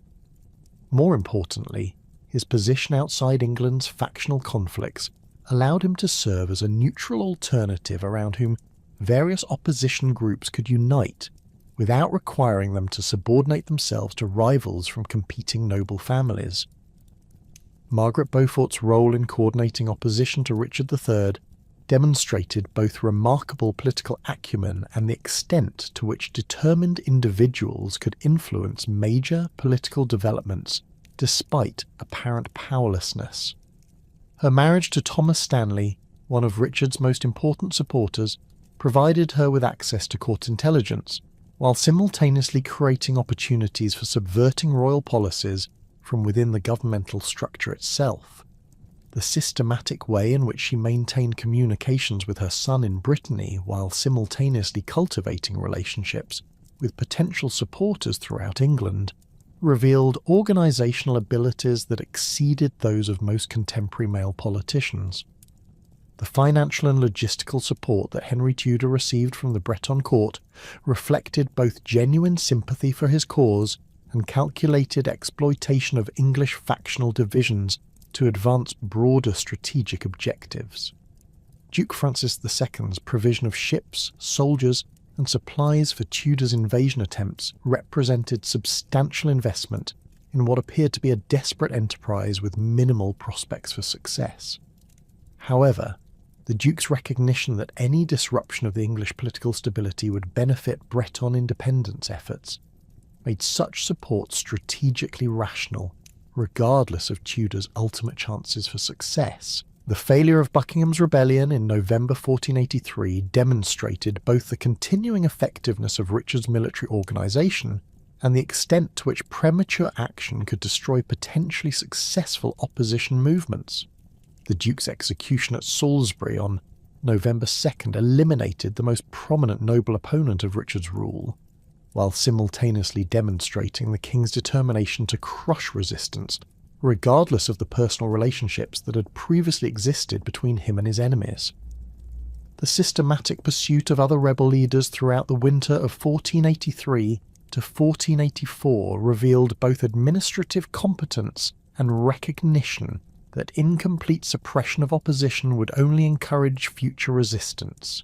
Henry Tudor's abortive landing attempt at Plymouth in October 1483 revealed both his determination to exploit the opportunities that Buckingham's rebellion had created and his recognition that external support alone would prove insufficient without substantial domestic assistance. His decision to retreat to Brittany when it became apparent that the rebellion had failed demonstrated strategic prudence rather than cowardice, preserving his forces for future opportunities when circumstances might prove more favourable. The systematic way in which Richard's coastal defences had been prepared to repel invasion attempts showed both military competence and understanding of how external threats could be anticipated and countered through appropriate preparation. The diplomatic offensive that Richard launched during 1484 to secure Henry Tudor's extradition from Brittany demonstrated both his recognition that the exile represented a continuing threat and his sophisticated understanding of how international pressure could be applied to achieve domestic political objectives. His negotiations with Duke Francis II, conducted through a combination of threats and inducements, came remarkably close to achieving Tudor's surrender before the latter's dramatic escape to France in September 1484. The failure of these diplomatic initiatives, despite their initial promise, demonstrated the limitations of Richard's international influence and the extent to which European courts remained willing to exploit English factional divisions for their own purposes. The death of Richard's son Edward of Middleham in April 1484 eliminated the king's only legitimate heir, while simultaneously destroying the dynastic stability that had provided one of the strongest justifications for his usurpation. The young prince's demise, attributed to contemporary sources to a sudden illness, created immediate succession problems that threatened to undermine the entire foundation of Richard's claim to legitimate authority.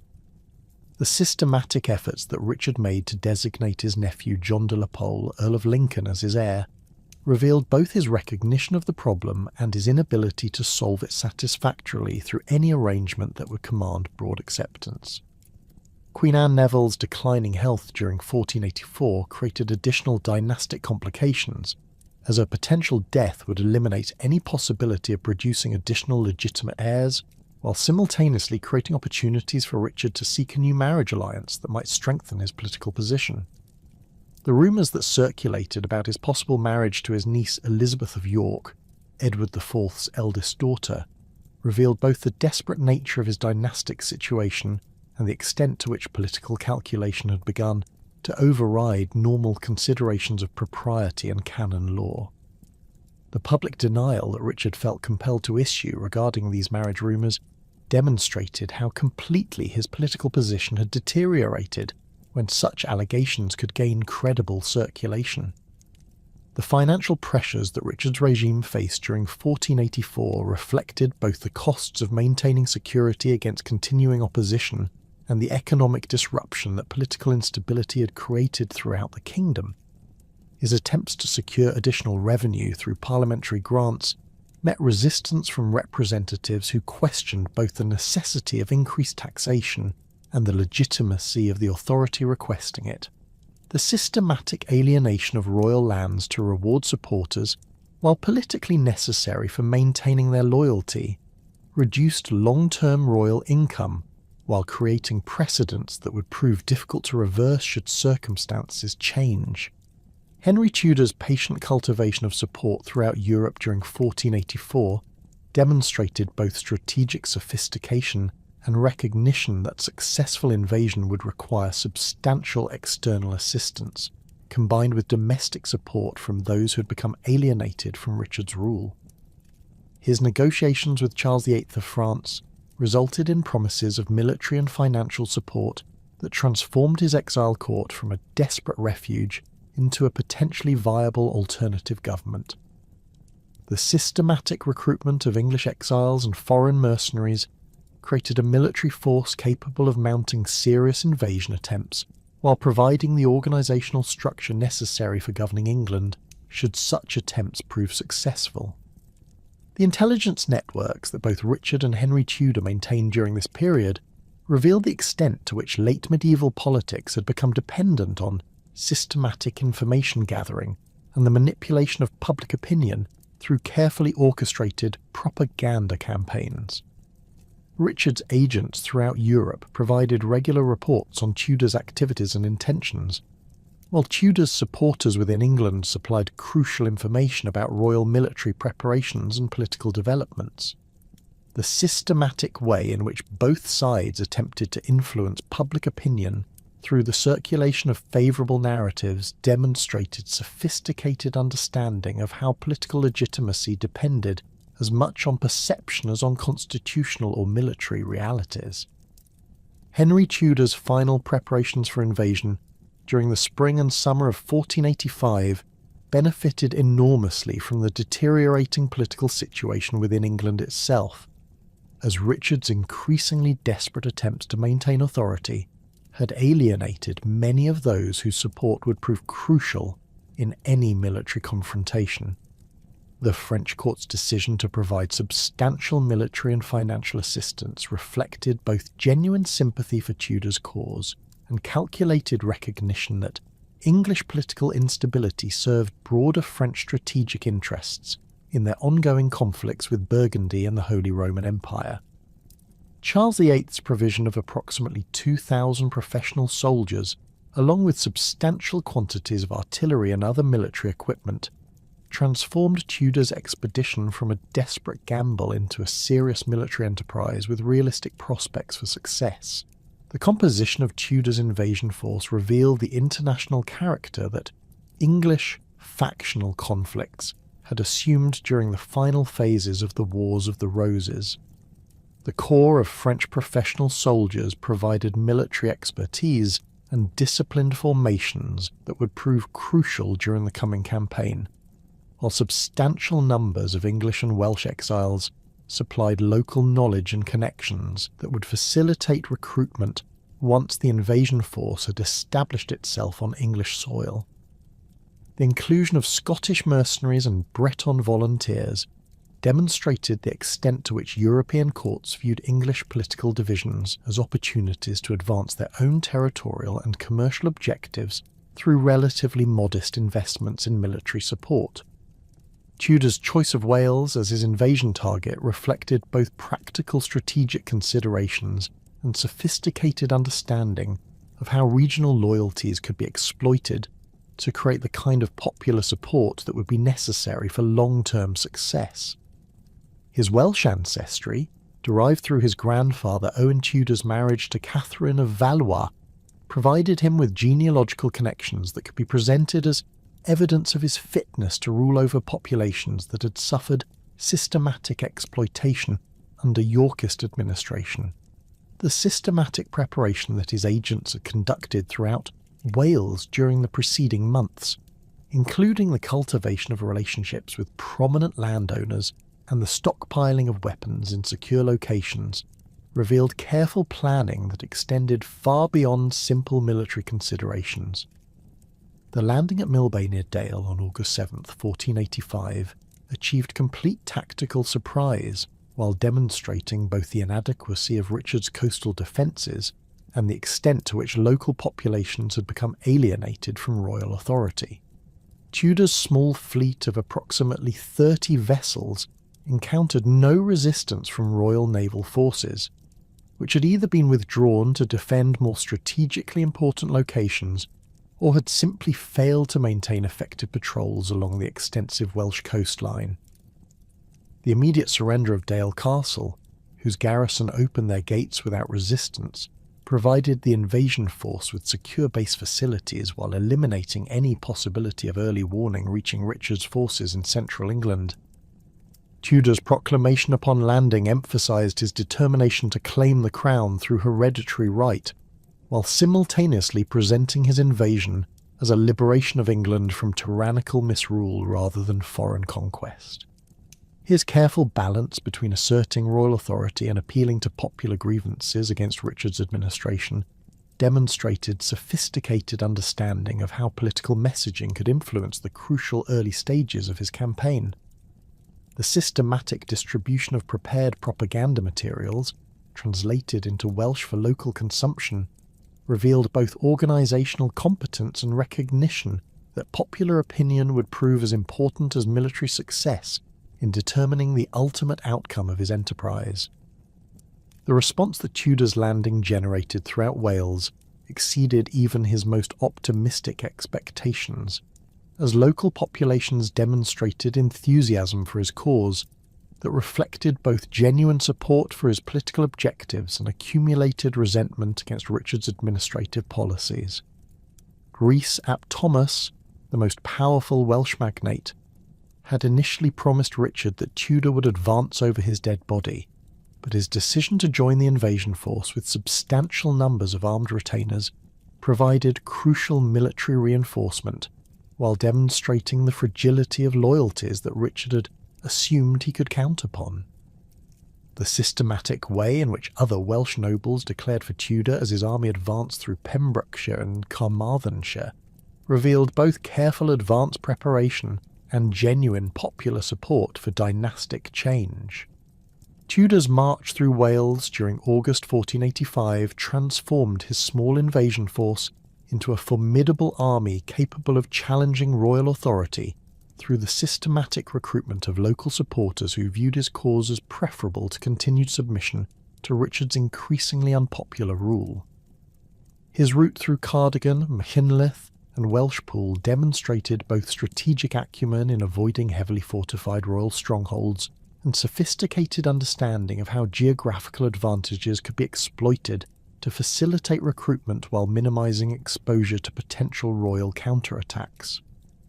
The growth of his army from approximately 3,000 men at landing to perhaps 5,000 by the time he crossed into England revealed both the effectiveness of his political appeals and the extent to which Welsh populations had become alienated from Yorkist authority. Richard III's initial response to news of Tudor's landing demonstrated both his military competence and his recognition that rapid, decisive action would be necessary to crush the invasion before it could gain sufficient momentum to become unstoppable. His immediate summons to loyal supporters throughout England brought together substantial military resources, but the lukewarm response that many of these appeals generated revealed the extent to which his political support had eroded during the 2 years since his accession. The king's decision to establish his base at Nottingham Castle provided him with a central location from which he could coordinate responses to threats from multiple directions, but his apparent uncertainty about Tudor's intended route of advance suggested deficiencies in royal intelligence gathering that would prove crucial during the coming campaign. The systematic mobilisation of royal military resources during August 1485 revealed both the continuing effectiveness of Richard's administrative machinery and the limitations imposed by widespread political disaffection among those whose cooperation would be essential for successful resistance to Tudor's challenge. The king's ability to assemble an army of approximately 8,000 men within 2 weeks of receiving news of the invasion demonstrated organisational competence that exceeded anything achieved by previous monarchs faced with similar challenges.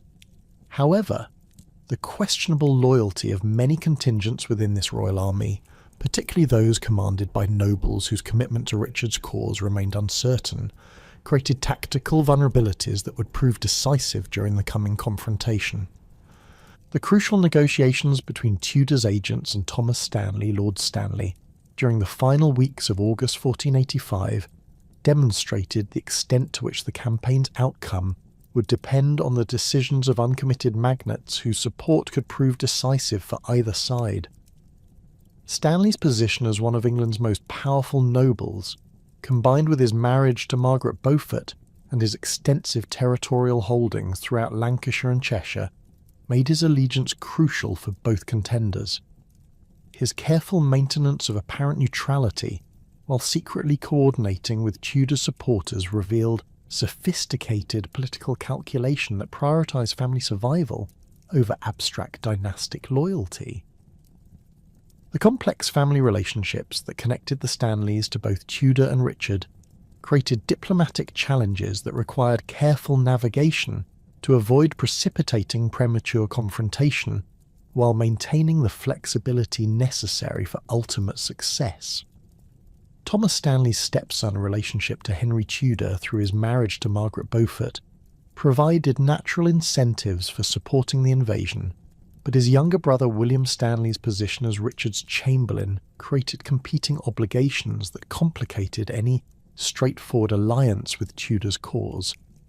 The systematic way in which the Stanley family maintained communications with both sides while avoiding definitive commitments demonstrated political sophistication that reflected generations of experience in surviving dynastic transitions through careful calculation rather than ideological commitment. Richard's growing suspicion of Stanley loyalty during the final days of August 1485 led to his decision to demand hostages from the family as guarantees of their continued allegiance, a move that revealed both his political acumen and his recognition that their support had become crucial for his survival.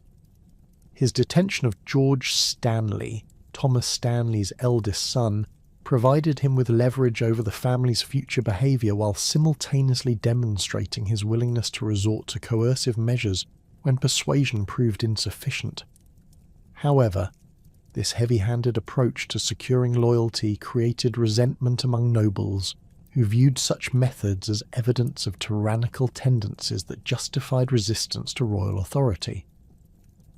Tudor's advance from Wales into the English Midlands during late August 1485 occurred along carefully planned routes that maximised opportunities for recruitment while minimising exposure to potential royal attacks before his forces had achieved sufficient strength to risk major confrontation. His passage through Shrewsbury on August 20th provided symbolic significance, while demonstrating that royal authority in the Welsh marches had collapsed sufficiently to allow enemy forces free movement through strategically crucial territories. The enthusiastic reception that local populations provided for his army revealed both careful advance preparation by his agents and genuine popular support for dynastic change among communities that had suffered under Richard's increasingly oppressive policies. The junction between Tudor's forces and those of his stepfather Thomas Stanley near Stafford created the military concentration necessary for challenging Richard's authority, while simultaneously revealing the complex political calculations that would determine the ultimate outcome of any battle between the rival armies. Stanley's contribution of approximately 3,000 men doubled Tudor's effective strength, while providing him with experienced English soldiers whose knowledge of local conditions would prove invaluable during the coming confrontation. However, Stanley's insistence on maintaining nominal independence for his forces, rather than integrating them completely into Tudor's command structure, reflected continuing uncertainty about the campaign's ultimate prospects and his determination to preserve flexibility should circumstances change unexpectedly. The intelligence reports that reached both armies during the final days of August 1485 revealed the extent to which the campaign's outcome would depend on tactical execution rather than strategic positioning, as both forces possessed sufficient strength to inflict decisive defeat on their opponents under favourable circumstances. Richard's army, concentrated around Leicester, numbered approximately 8,000 men, including substantial contingents of experienced soldiers who had served throughout his previous military campaigns. Tudor's combined forces, including Stanley contributions and Welsh recruits, total perhaps 6,000 men whose enthusiasm for their cause compensated partially for their limited experience in major battlefield operations. Richard's decision to advance from Leicester toward Market Bosworth on August 21st, 1485, reflected both his confidence in his military superiority and his recognition that prolonged manoeuvring would provide Tudor with additional opportunities to recruit supporters while potentially allowing other uncommitted nobles to join the invasion force. The king's choice of aggressive tactics over defensive positioning demonstrated both personal courage and strategic understanding that decisive action would be necessary to crush Tudor's challenge before it could develop sufficient momentum to become unstoppable. His army's deployment along Ambion Hill provided tactical advantages that should have proved decisive against any frontal assault, while the presence of substantial artillery forces gave him technological superiority that previous medieval battles had demonstrated could prove crucial in determining outcomes. The battlefield of Bosworth presented tactical challenges for both armies that would test their commanders' abilities to adapt traditional medieval warfare to the specific geographical and political circumstances that characterised this final confrontation of the Wars of the Roses. The rolling terrain south of Market Bosworth, broken by streams, marshland and scattered woods, created natural obstacles that would channel any major assault while providing defensive positions that could be exploited by competent commanders. Richard's deployment of his forces along the ridge of Ambion Hill gave him commanding views of the surrounding countryside, while positioning his artillery to maximum advantage against any enemy advance across the open ground that separated the two armies. Tudor's approach to the battlefield on the morning of August 22, 1485, revealed both tactical competence and recognition that his inferior numbers would require innovative deployment to achieve success against Richard's stronger position. His division of his forces into 3 battles, with himself commanding the centre, while John de Vere, Earl of Oxford, led the van and Gilbert Talbot controlled the rearguard, demonstrated understanding of how traditional military formations could be adapted to exploit specific tactical opportunities. The positioning of his army in the marshy ground north of the royal forces created natural protection against cavalry charges while forcing any royal assault to advance across difficult terrain that would disrupt formation integrity. The Stanley forces' positioning between the two main armies created tactical complications that both commanders recognised could prove decisive in determining the battle's outcome, as their ultimate allegiance remained uncertain despite their apparent commitment to Tudor's cause. Thomas Stanley's deployment of his substantial force on rising ground that commanded approaches to both armies gave him strategic flexibility while maintaining the neutrality that had characterised his family's approach throughout the campaign. His brother William Stanley's separate positioning with additional forces created multiple potential sources of intervention that could transform the tactical situation regardless of how the initial engagement between the main armies developed. The opening phase of the Battle of Bosworth began with artillery exchanges that demonstrated both the technological sophistication that late 15th century warfare had achieved and the limitations that primitive gunpowder weapons still imposed on tactical planning.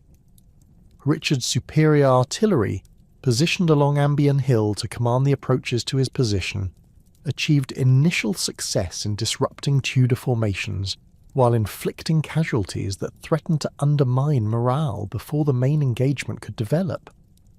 However, the slow rate of fire that characterised these early cannons, combined with their limited accuracy at extended ranges, prevented decisive results from artillery action alone, while allowing Tudor's forces time to adapt their deployment to minimise exposure to continued bombardment. Oxford's advance with Tudor's van demonstrated both personal courage and tactical sophistication, as he led his men across the marshy ground that separated the two armies while maintaining formation discipline under increasingly heavy fire from Richard's artillery and archers. His decision to angle his approach toward the royal left flank, rather than advancing directly against the strongest part of Richard's position, revealed strategic understanding of how geographical advantages could be exploited to minimize casualties while creating opportunities for breakthrough against prepared defenses. The systematic way in which his men maintained their advance despite mounting losses demonstrated both personal leadership and the kind of disciplined training that would prove crucial during the close quarters fighting that would determine the battle's ultimate outcome. Richard's personal decision to lead a cavalry charge against Tudor's position represented both tactical desperation and recognition that his political survival depended on achieving decisive military victory rather than mere battlefield success. The king's identification of Tudor's personal standard among the enemy forces provided him with a specific tactical objective whose achievement would eliminate the invasion's leadership while demonstrating his own courage and commitment to his cause. His assembly of approximately 100 mounted knights and men-at-arms for this decisive assault created a formidable striking force, whose impact could prove sufficient to shatter Tudor resistance if properly directed against vulnerable points in the enemy deployment. The dramatic cavalry charge that Richard led across the battlefield toward Tudor's position represented the culmination of his military career and the final test of the personal courage that had characterized his approach to political challenges throughout his adult life. His advance with the royal standard flying above his personal banner created powerful visual symbolism while demonstrating his determination to stake everything on this single decisive action. The systematic way in which his mounted followers maintained formation during their charge across difficult terrain revealed both their personal loyalty to Richard and their professional competence as heavy cavalry whose effectiveness had been proven throughout decades of continental warfare. William Stanley's crucial intervention at the decisive moment of Richard's charge transformed what might have been a successful royal assault into the catastrophic defeat that would end both the king's life and the Yorkist dynasty's hold on the English throne. Stanley's decision to commit his substantial force of approximately 3,000 men against Richard's exposed flank occurred precisely when the royal charge had become committed to its objective and could no longer manoeuvre to meet threats from unexpected directions. The timing of this intervention, whether coordinated in advance with Tudor's forces or representing opportunistic exploitation of tactical circumstances, demonstrated the kind of battlefield awareness that characterized experienced military commanders throughout the medieval period.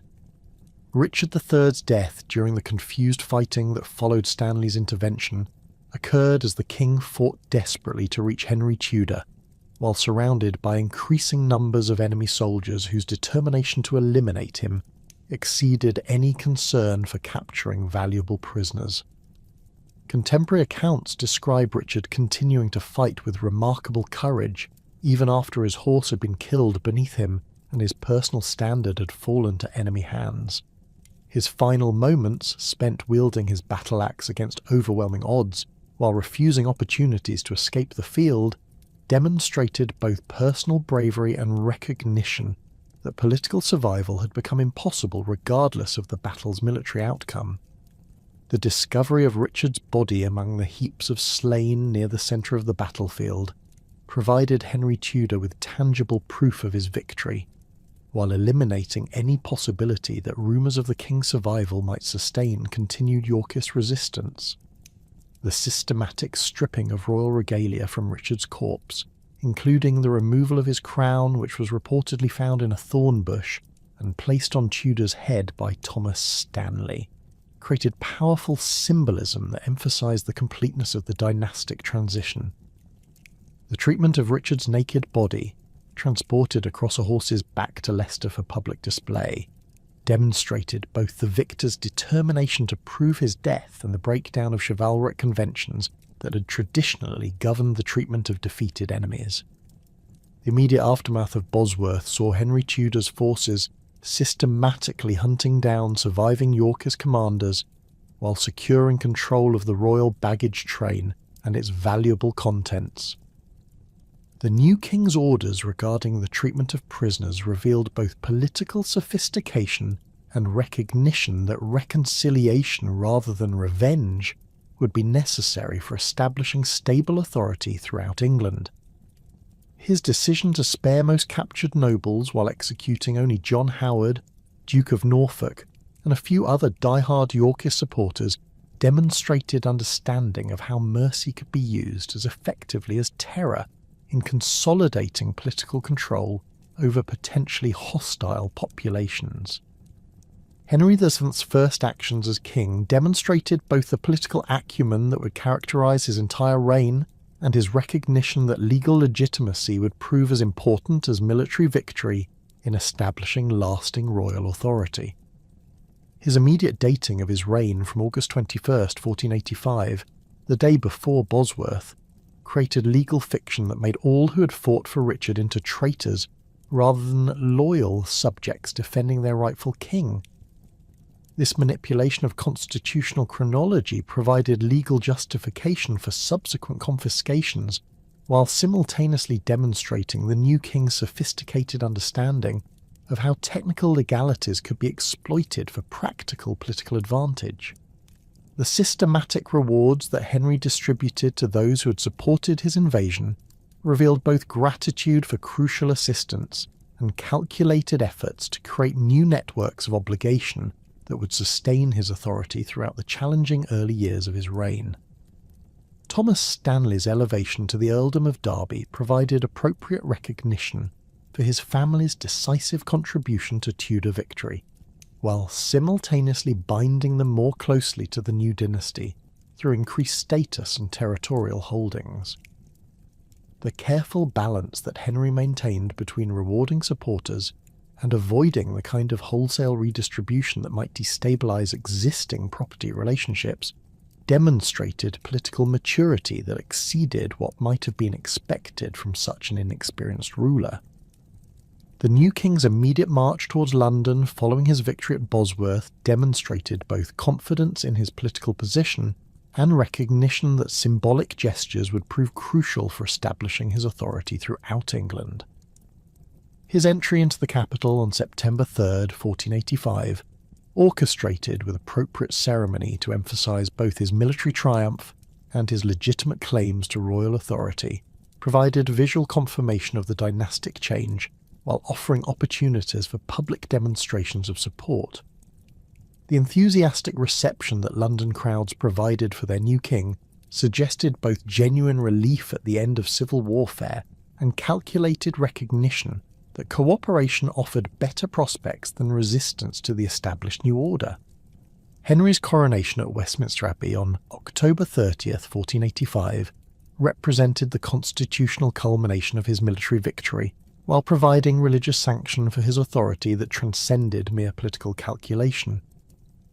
The magnificent ceremony, conducted with all traditional formalities despite the hurried circumstances, demonstrated both his determination to rule as a legitimate monarch and his understanding of how public ritual could influence popular perception of royal authority. The participation of surviving nobles from both Yorkist and Lancastrian factions in the coronation festivities revealed the extent to which political pragmatism had begun to override dynastic loyalty among those who recognised that accommodation offered better prospects than continued resistance. The parliamentary confirmation of Henry's title during November 1485 provided legal validation for his authority while creating constitutional precedents that would influence English political development for generations. The formal recognition of his hereditary claims, combined with parliamentary acknowledgement of his right of conquest, created multiple foundations for royal legitimacy that would prove more durable than reliance on any single source of authority. His careful presentation of his genealogical arguments, tracing his descent from both Lancastrian and ancient British royal lines, demonstrated sophisticated understanding of how historical precedent could be manipulated to support contemporary political objectives. Henry's betrothal to Elizabeth of York, announced shortly after his coronation, represented the culmination of plans that had been developing for years while providing the foundation for reconciliation between the competing dynastic factions that had torn England apart for more than 3 decades. The marriage alliance promised to unite Lancastrian and Yorkist claims while creating opportunities for former enemies to cooperate in supporting a settlement that served their mutual interests. The systematic negotiations that preceded the formal betrothal revealed both the complexity of late medieval diplomacy and the extent to which personal relationships remained crucial for political stability even in an increasingly bureaucratic governmental system.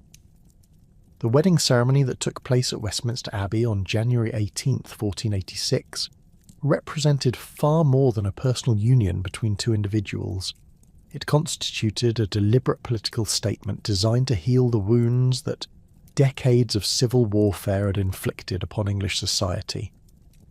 Elizabeth's appearance at the altar, clothed in white silk embroidered with the red roses of Lancaster, intertwined with the white roses of York, provided visual symbolism that emphasised the reconciliation theme, while demonstrating Henry's sophisticated understanding of how ceremonial display could influence popular perception of political developments.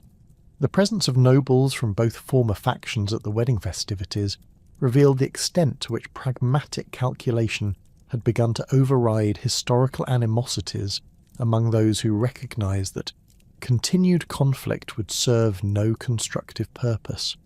The new Queen's pregnancy, announced within months of the royal wedding, created immediate dynastic security, while providing tangible evidence that the Tudor settlement would extend beyond Henry's own lifetime.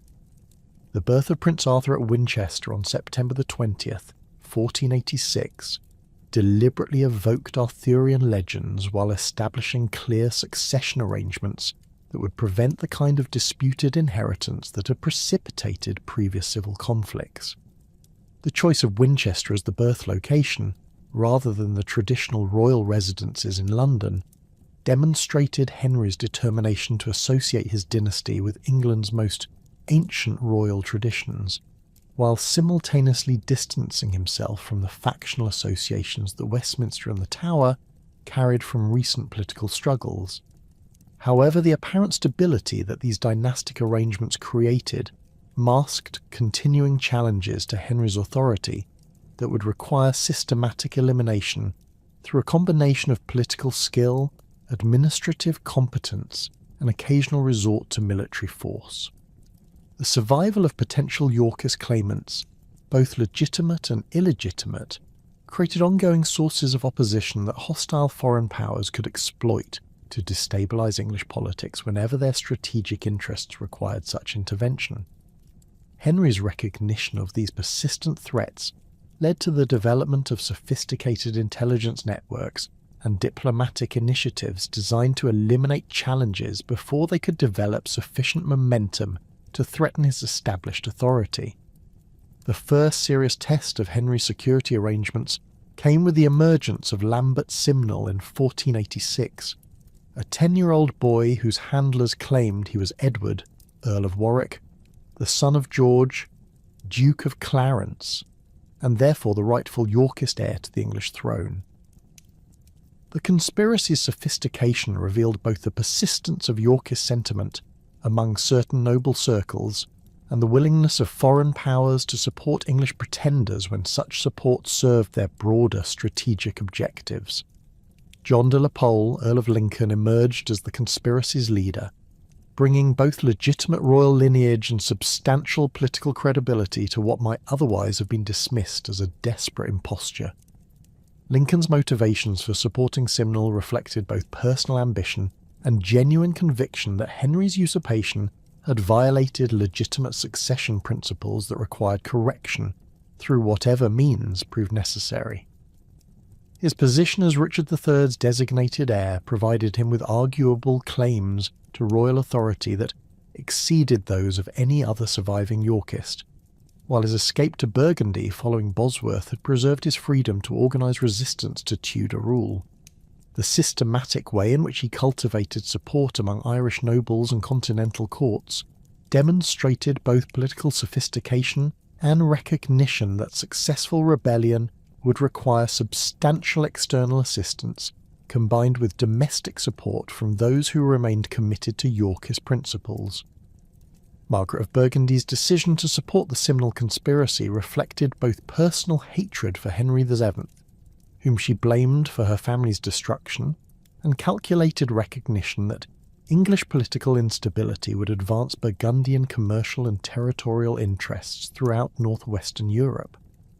Her provision of financial resources and professional soldiers transformed what might have been a localised Irish rebellion into a serious military threat capable of challenging royal authority throughout England. The Dowager Duchess's court at Mechlin became a focal point for Yorkist exiles, whose accumulated grievances against Tudor rule provided both motivation and expertise for organised resistance to Henry's authority. The Irish dimension of the Simnel conspiracy demonstrated both the persistence of Yorkist loyalty among the Anglo-Irish nobility and the extent to which Ireland's semi-autonomous status created opportunities for organising resistance to English royal authority. Gerald Fitzgerald, Earl of Kildare, emerged as the conspiracy's principal Irish supporter, bringing both substantial military resources and intimate knowledge of local conditions that would prove crucial during the rebellion's initial phases. His control over much of Eastern Ireland provided secure bases for training and equipping rebel forces, while ensuring that any royal attempt to suppress the uprising would require substantial commitment of military resources that might weaken Henry's position elsewhere. The coronation of Lambert Simnel as Edward VI at Christ Church Cathedral in Dublin on May 24, 1487, represented the rebellion's most audacious gesture, while simultaneously revealing both its strengths and fundamental weaknesses. The ceremony, conducted with appropriate religious solemnity despite the questionable circumstances, provided legal fiction for subsequent military operations, while demonstrating the Irish nobility's willingness to challenge English royal authority when their local interests required such defiance. However, the obvious youth and inexperience of the supposed king created credibility problems that would prove impossible to overcome once the rebellion faced serious military opposition from professional soldiers loyal to Henry VII. Henry's response to the Simnel conspiracy demonstrated both the administrative competence that would characterise his entire reign and his sophisticated understanding of how military preparation could be combined with political initiatives to achieve decisive results while minimising the costs and risks associated with civil warfare. His systematic mobilisation of loyal forces throughout England, coordinated through royal commissioners whose authority derived directly from the crown rather than local magnate networks, created military organisation that exceeded anything achieved by previous monarchs faced with similar challenges. The king's personal leadership of this response, rather than delegation to subordinate commanders, demonstrated both courage and recognition that royal presence would prove crucial for maintaining morale during what promised to be a decisive confrontation. The Battle of Stoke Field on June 16, 1487, occurred on terrain that provided tactical advantages to Henry's larger and better equipped army, while demonstrating how professional military competence could overcome the kind of desperate courage that characterised rebel forces fighting for dynastic principles rather than immediate material advantage. The battlefield near Newark-on-Trent, chosen by the rebels for their final stand, offered defensive positions that might have proved effective against less experienced opponents, but which could not compensate for the fundamental disparity in numbers and equipment that characterised the confrontation. Henry's army of approximately 12,000 men included substantial contingents of experienced soldiers whose loyalty had been tested during previous campaigns, while the rebel force numbered perhaps 8,000, including Irish levies and German mercenaries, whose unfamiliarity with English conditions created coordination problems. The tactical development of Stokefield revealed both the continuing effectiveness of traditional medieval warfare and the extent to which technological innovations had begun to influence battlefield outcomes through the systematic application of artillery and improved small arms. Henry's deployment of his forces in 3 battles, with the Earl of Oxford commanding the van while the King retained personal control of the main body, demonstrated understanding of how proven tactical arrangements could be adapted to exploit specific geographical and political circumstances. The rebels' corresponding deployment, hampered by the diverse origins and limited coordination of their various contingents, revealed the organisational challenges that faced any military force assembled through international conspiracy rather than established governmental authority. The death of John de la Pole, Earl of Lincoln, during the fierce fighting that characterised Stokefield's decisive phase, eliminated the most credible Yorkist claimant, while demonstrating the personal costs that continued resistance to Tudor authority would entail for those who persisted in challenging Henry's legitimacy. Lincoln's fall, struck down while leading a desperate charge against the royal centre, ended both his personal ambitions and the most serious organised opposition to Henry's rule that would emerge during the early years of his reign. The systematic pursuit of fleeing rebels that followed the collapse of organised resistance resulted in substantial casualties among Irish and German troops, while providing clear evidence of the consequences that awaited those who challenged established royal authority. Lambert Simnel's capture during the battle's aftermath provided Henry with opportunities to demonstrate both mercy and political sophistication through his treatment of the young pretender whose imposture had threatened dynastic stability. The king's decision to spare Simnel's life while employing him as a servant in the royal kitchens created powerful symbolism that emphasised both the folly of challenging Tudor authority and the magnanimity that characterised Henry's approach to defeated enemies who posed no continuing threat. This calculated display of mercy served multiple political purposes, while simultaneously eliminating any possibility that Simnel might serve as a future focal point for Yorkist resistance. The administrative reforms that Henry implemented following his victory at Stokefield demonstrated both lessons learned from the rebellion's challenges and his determination to prevent future conspiracies through systematic strengthening of royal authority throughout England and its dependencies. His appointment of reliable administrators to key positions in Ireland, particularly the replacement of Kildare with more trustworthy officials, eliminated the kind of local autonomy that had facilitated the Simnel conspiracy, while ensuring that future Irish support for English pretenders would prove far more difficult to organise. The systematic investigation of the rebellion's English supporters, conducted through special commissions whose authority transcended traditional legal jurisdictions, revealed both the extent of continuing Yorkist sentiment and Henry's determination to eliminate potential sources of future opposition. The emergence of Perkin Warbeck in 1491 created an even more serious challenge to Henry's security than the Simnel conspiracy had posed, as the new pretender's claims to be Richard, Duke of York, the younger of the princes in the Tower, carried greater emotional resonance while attracting more substantial international support from courts that viewed English political instability as advantageous to their own strategic objectives. Warbeck's personal appearance and mannerisms, carefully coached to resemble contemporary descriptions of the lost prince, created credibility that simple imposture could not have achieved, while providing hostile foreign powers with propaganda tools that proved remarkably effective in generating opposition to Henry's rule. The international dimension of the Warbeck conspiracy exceeded anything achieved during the Simnel Rebellion, as major European courts provided systematic support that transformed a simple pretense into a genuine threat to Tudor dynastic security. Margaret of Burgundy's renewed involvement demonstrated both her continuing hostility to Henry's rule and her recognition that Warbeck's superior credibility offered better prospects for success than previous impostures had provided. Her provision of financial resources, military advisors, and diplomatic support created the foundation for sustained resistance that would challenge Henry's authority for nearly a decade, while revealing the extent to which English domestic politics had become entangled with broader European power struggles. Maximilian's decision to recognise Warbeck as the rightful King of England reflected both his personal animosity toward Henry VII and his calculated assessment that supporting English pretenders would advance Habsburg territorial and commercial interests throughout northwestern Europe.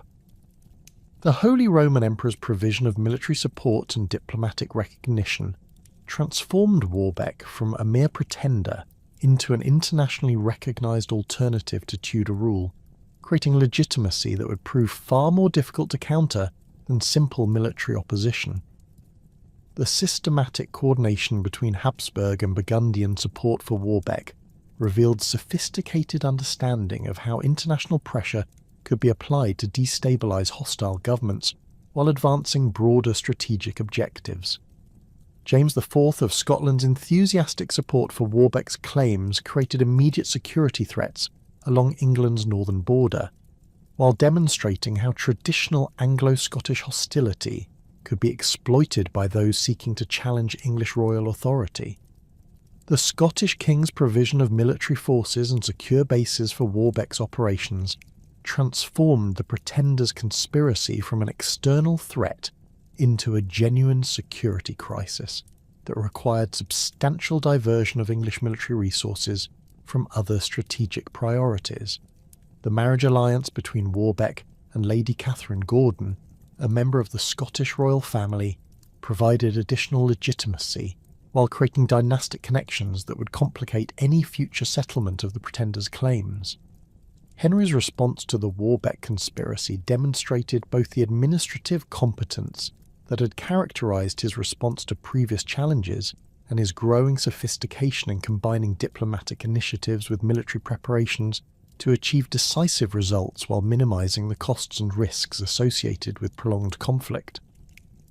His systematic cultivation of relationships with European courts that might otherwise have supported Warbeck created counterpressures that limited the pretender's international support while providing Henry with intelligence about conspiracy planning that proved crucial for developing effective countermeasures. The king's willingness to invest substantial financial resources in diplomatic initiatives, including direct payments to foreign officials whose cooperation proved essential, revealed understanding of how monetary inducements could achieve results that military force alone might not accomplish.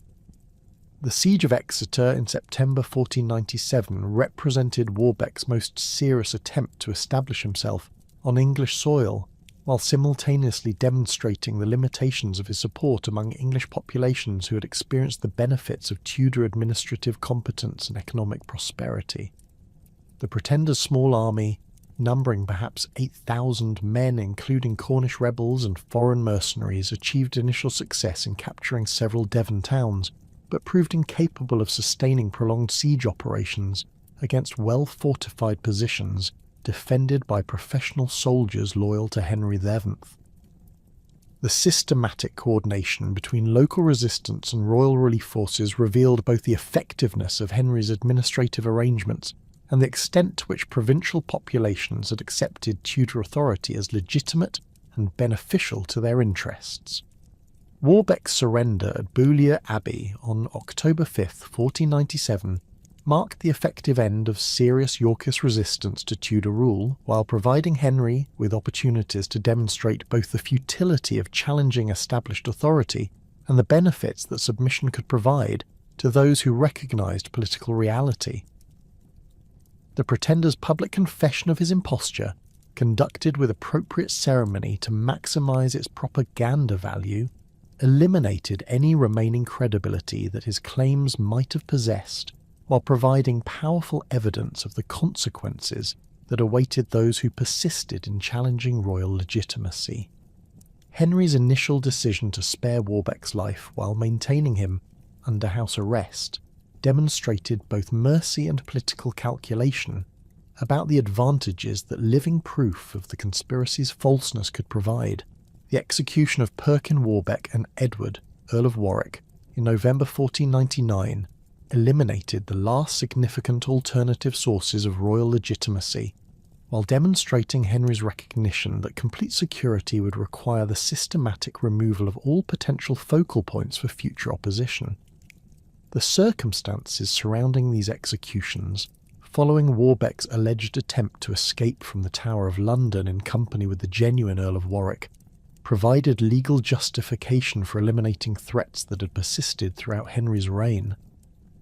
The timing of these deaths, coinciding with negotiations for the marriage of Henry's elder son Arthur to Catherine of Aragon, revealed both domestic security considerations and international diplomatic pressures that made the elimination of potential pretenders essential for achieving broader strategic objectives.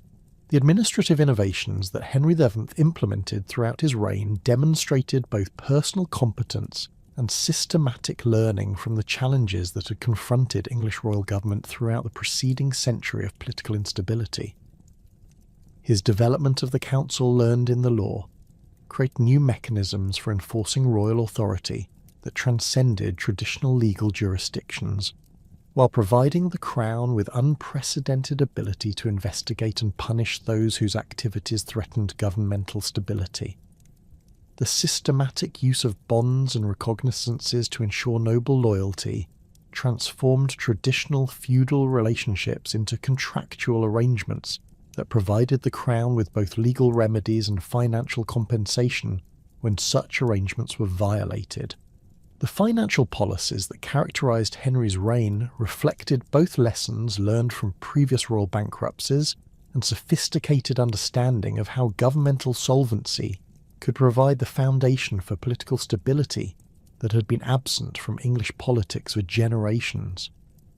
His systematic exploitation of feudal rights, including wardships, marriages, and reliefs, generated substantial additional revenue while simultaneously strengthening royal control over noble families whose loyalty remained questionable. The careful management of crown lands, including the recovery of properties that had been alienated during previous reigns, created income streams that reduced royal dependence on parliamentary taxation, while providing resources for the kind of governmental initiatives that effective monarchy required. Henry's promotion of trade and commerce represented both practical recognition of their importance for royal revenue and sophisticated understanding of how economic prosperity could create popular support for governmental policies that served broader national interests. His negotiation of favourable commercial treaties with European trading partners provided English merchants with access to continental markets while generating customs revenue that substantially supplemented traditional sources of royal income. The systematic encouragement of industrial development, particularly in textile production and shipbuilding, created employment opportunities while reducing English dependence on foreign manufactured goods that had previously drained precious metals from the kingdom.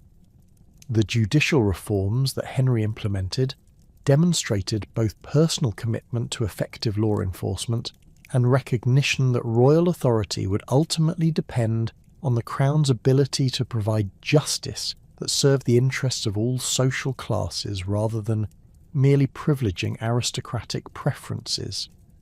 His development of the Court of Star Chamber created new mechanisms for addressing cases that traditional legal procedures had proved inadequate to handle, particularly those involving powerful individuals whose influence could corrupt normal judicial processes. The systematic use of royal commissioners to investigate local abuses and enforce royal policy throughout the provinces extended central authority into regions that had traditionally maintained semi-autonomous relationships with royal government. The transformation of English monarchy that occurred during Henry VII's reign extended far beyond immediate administrative improvements to encompass fundamental changes in the relationship between royal authority and noble power that would influence political development for centuries. His systematic reduction of noble military capability through restrictions on private armies and fortified residences eliminated the kind of independent military resources that had enabled aristocratic resistance to royal policy throughout the medieval period. The careful cultivation of a new nobility whose advancement depended entirely on royal favour created political relationships that prioritised loyalty to the crown over traditional feudal obligations or regional interests. Henry's foreign policy demonstrated sophisticated understanding of how diplomatic relationships could be manipulated to advance English interests, while avoiding the expensive military commitments that had bankrupted previous governments and created opportunities for domestic opposition to develop around grievances against royal policy. His systematic balancing of European power relationships, achieved through careful exploitation of competing interests among major continental courts, provided England with influence that exceeded what its limited military resources might otherwise have commanded. The profitable marriage alliances that he negotiated for his children created diplomatic connections, while generating substantial dowries that supplemented royal revenue without requiring parliamentary consent for taxation. The cultural and intellectual developments that characterised Henry's reign reflected both personal patronage and recognition that royal support for learning and artistic achievement could enhance governmental prestige, while creating lasting monuments to Tudor dynastic success. His systematic encouragement of humanist scholarship, including support for educational institutions and the importation of continental scholars, created intellectual networks that would influence English cultural development for generations. The architectural projects that he sponsored, particularly the magnificent chapel at Westminster Abbey that would serve as his burial place, demonstrated both personal piety and understanding of how monumental construction could provide lasting symbols of dynastic achievement. The succession arrangements that Henry established during his later years demonstrated both confidence in the stability he had created and careful attention to the constitutional principles that would ensure peaceful transition into the next generation. The systematic preparation of his eldest son Arthur for royal responsibilities, including his marriage to Catherine of Aragon and his establishment as Prince of Wales with real governmental authority, created expectations of continuity that would survive the young prince's premature death in 1502. The subsequent designation of his younger son Henry as heir, accompanied by appropriate educational and political preparation, ensured that Tudor dynastic succession would proceed smoothly despite the personal tragedies that had eliminated the original heir. Henry VII's death at Richmond Palace on April 21, 1509, marked the end of an era that had witnessed the transformation of English monarchy from the factional chaos that had characterised the Wars of the Roses into the stable governmental system that would provide the foundation for England's emergence as a major European power during the 16th century. His 24-year reign had systematically eliminated the sources of political instability that had plagued English government for more than a century, while creating administrative and financial structures that would enable his successors to pursue ambitious domestic and international policies without the constant threat of dynastic challenge that had constrained previous monarchs. The peaceful accession of Henry VIII in 1509 represented the ultimate vindication of his father's political achievement, as the new king inherited a stable realm with full treasuries, effective administrative systems, and broad popular acceptance of Tudor dynastic legitimacy. The absence of any serious challenge to the succession, despite the availability of alternative claimants with arguably superior genealogical credentials, demonstrated how completely Henry VII had succeeded in transforming English political culture from one that prioritised abstract dynastic rights to one that valued effective governance and national prosperity above theoretical constitutional principles. The Wars of the Roses had finally ended not through military conquest or dramatic battlefield victory, but through the patient construction of governmental competence and economic prosperity that made continued factional conflict appear both unnecessary and counterproductive to the interests of all social classes. Henry VII's achievement lay not in his military victories over Yorkist pretenders, significant though these were, but in his systematic creation of political structures that made such challenges irrelevant to the practical concerns of English society. The Tudor dynasty's establishment marked the beginning of early modern English monarchy, characterised by centralised authority, professional administration, and the subordination of aristocratic ambition to royal policy in ways that would have been impossible during the chaotic decades that had preceded Henry's victory at Bosworth Field.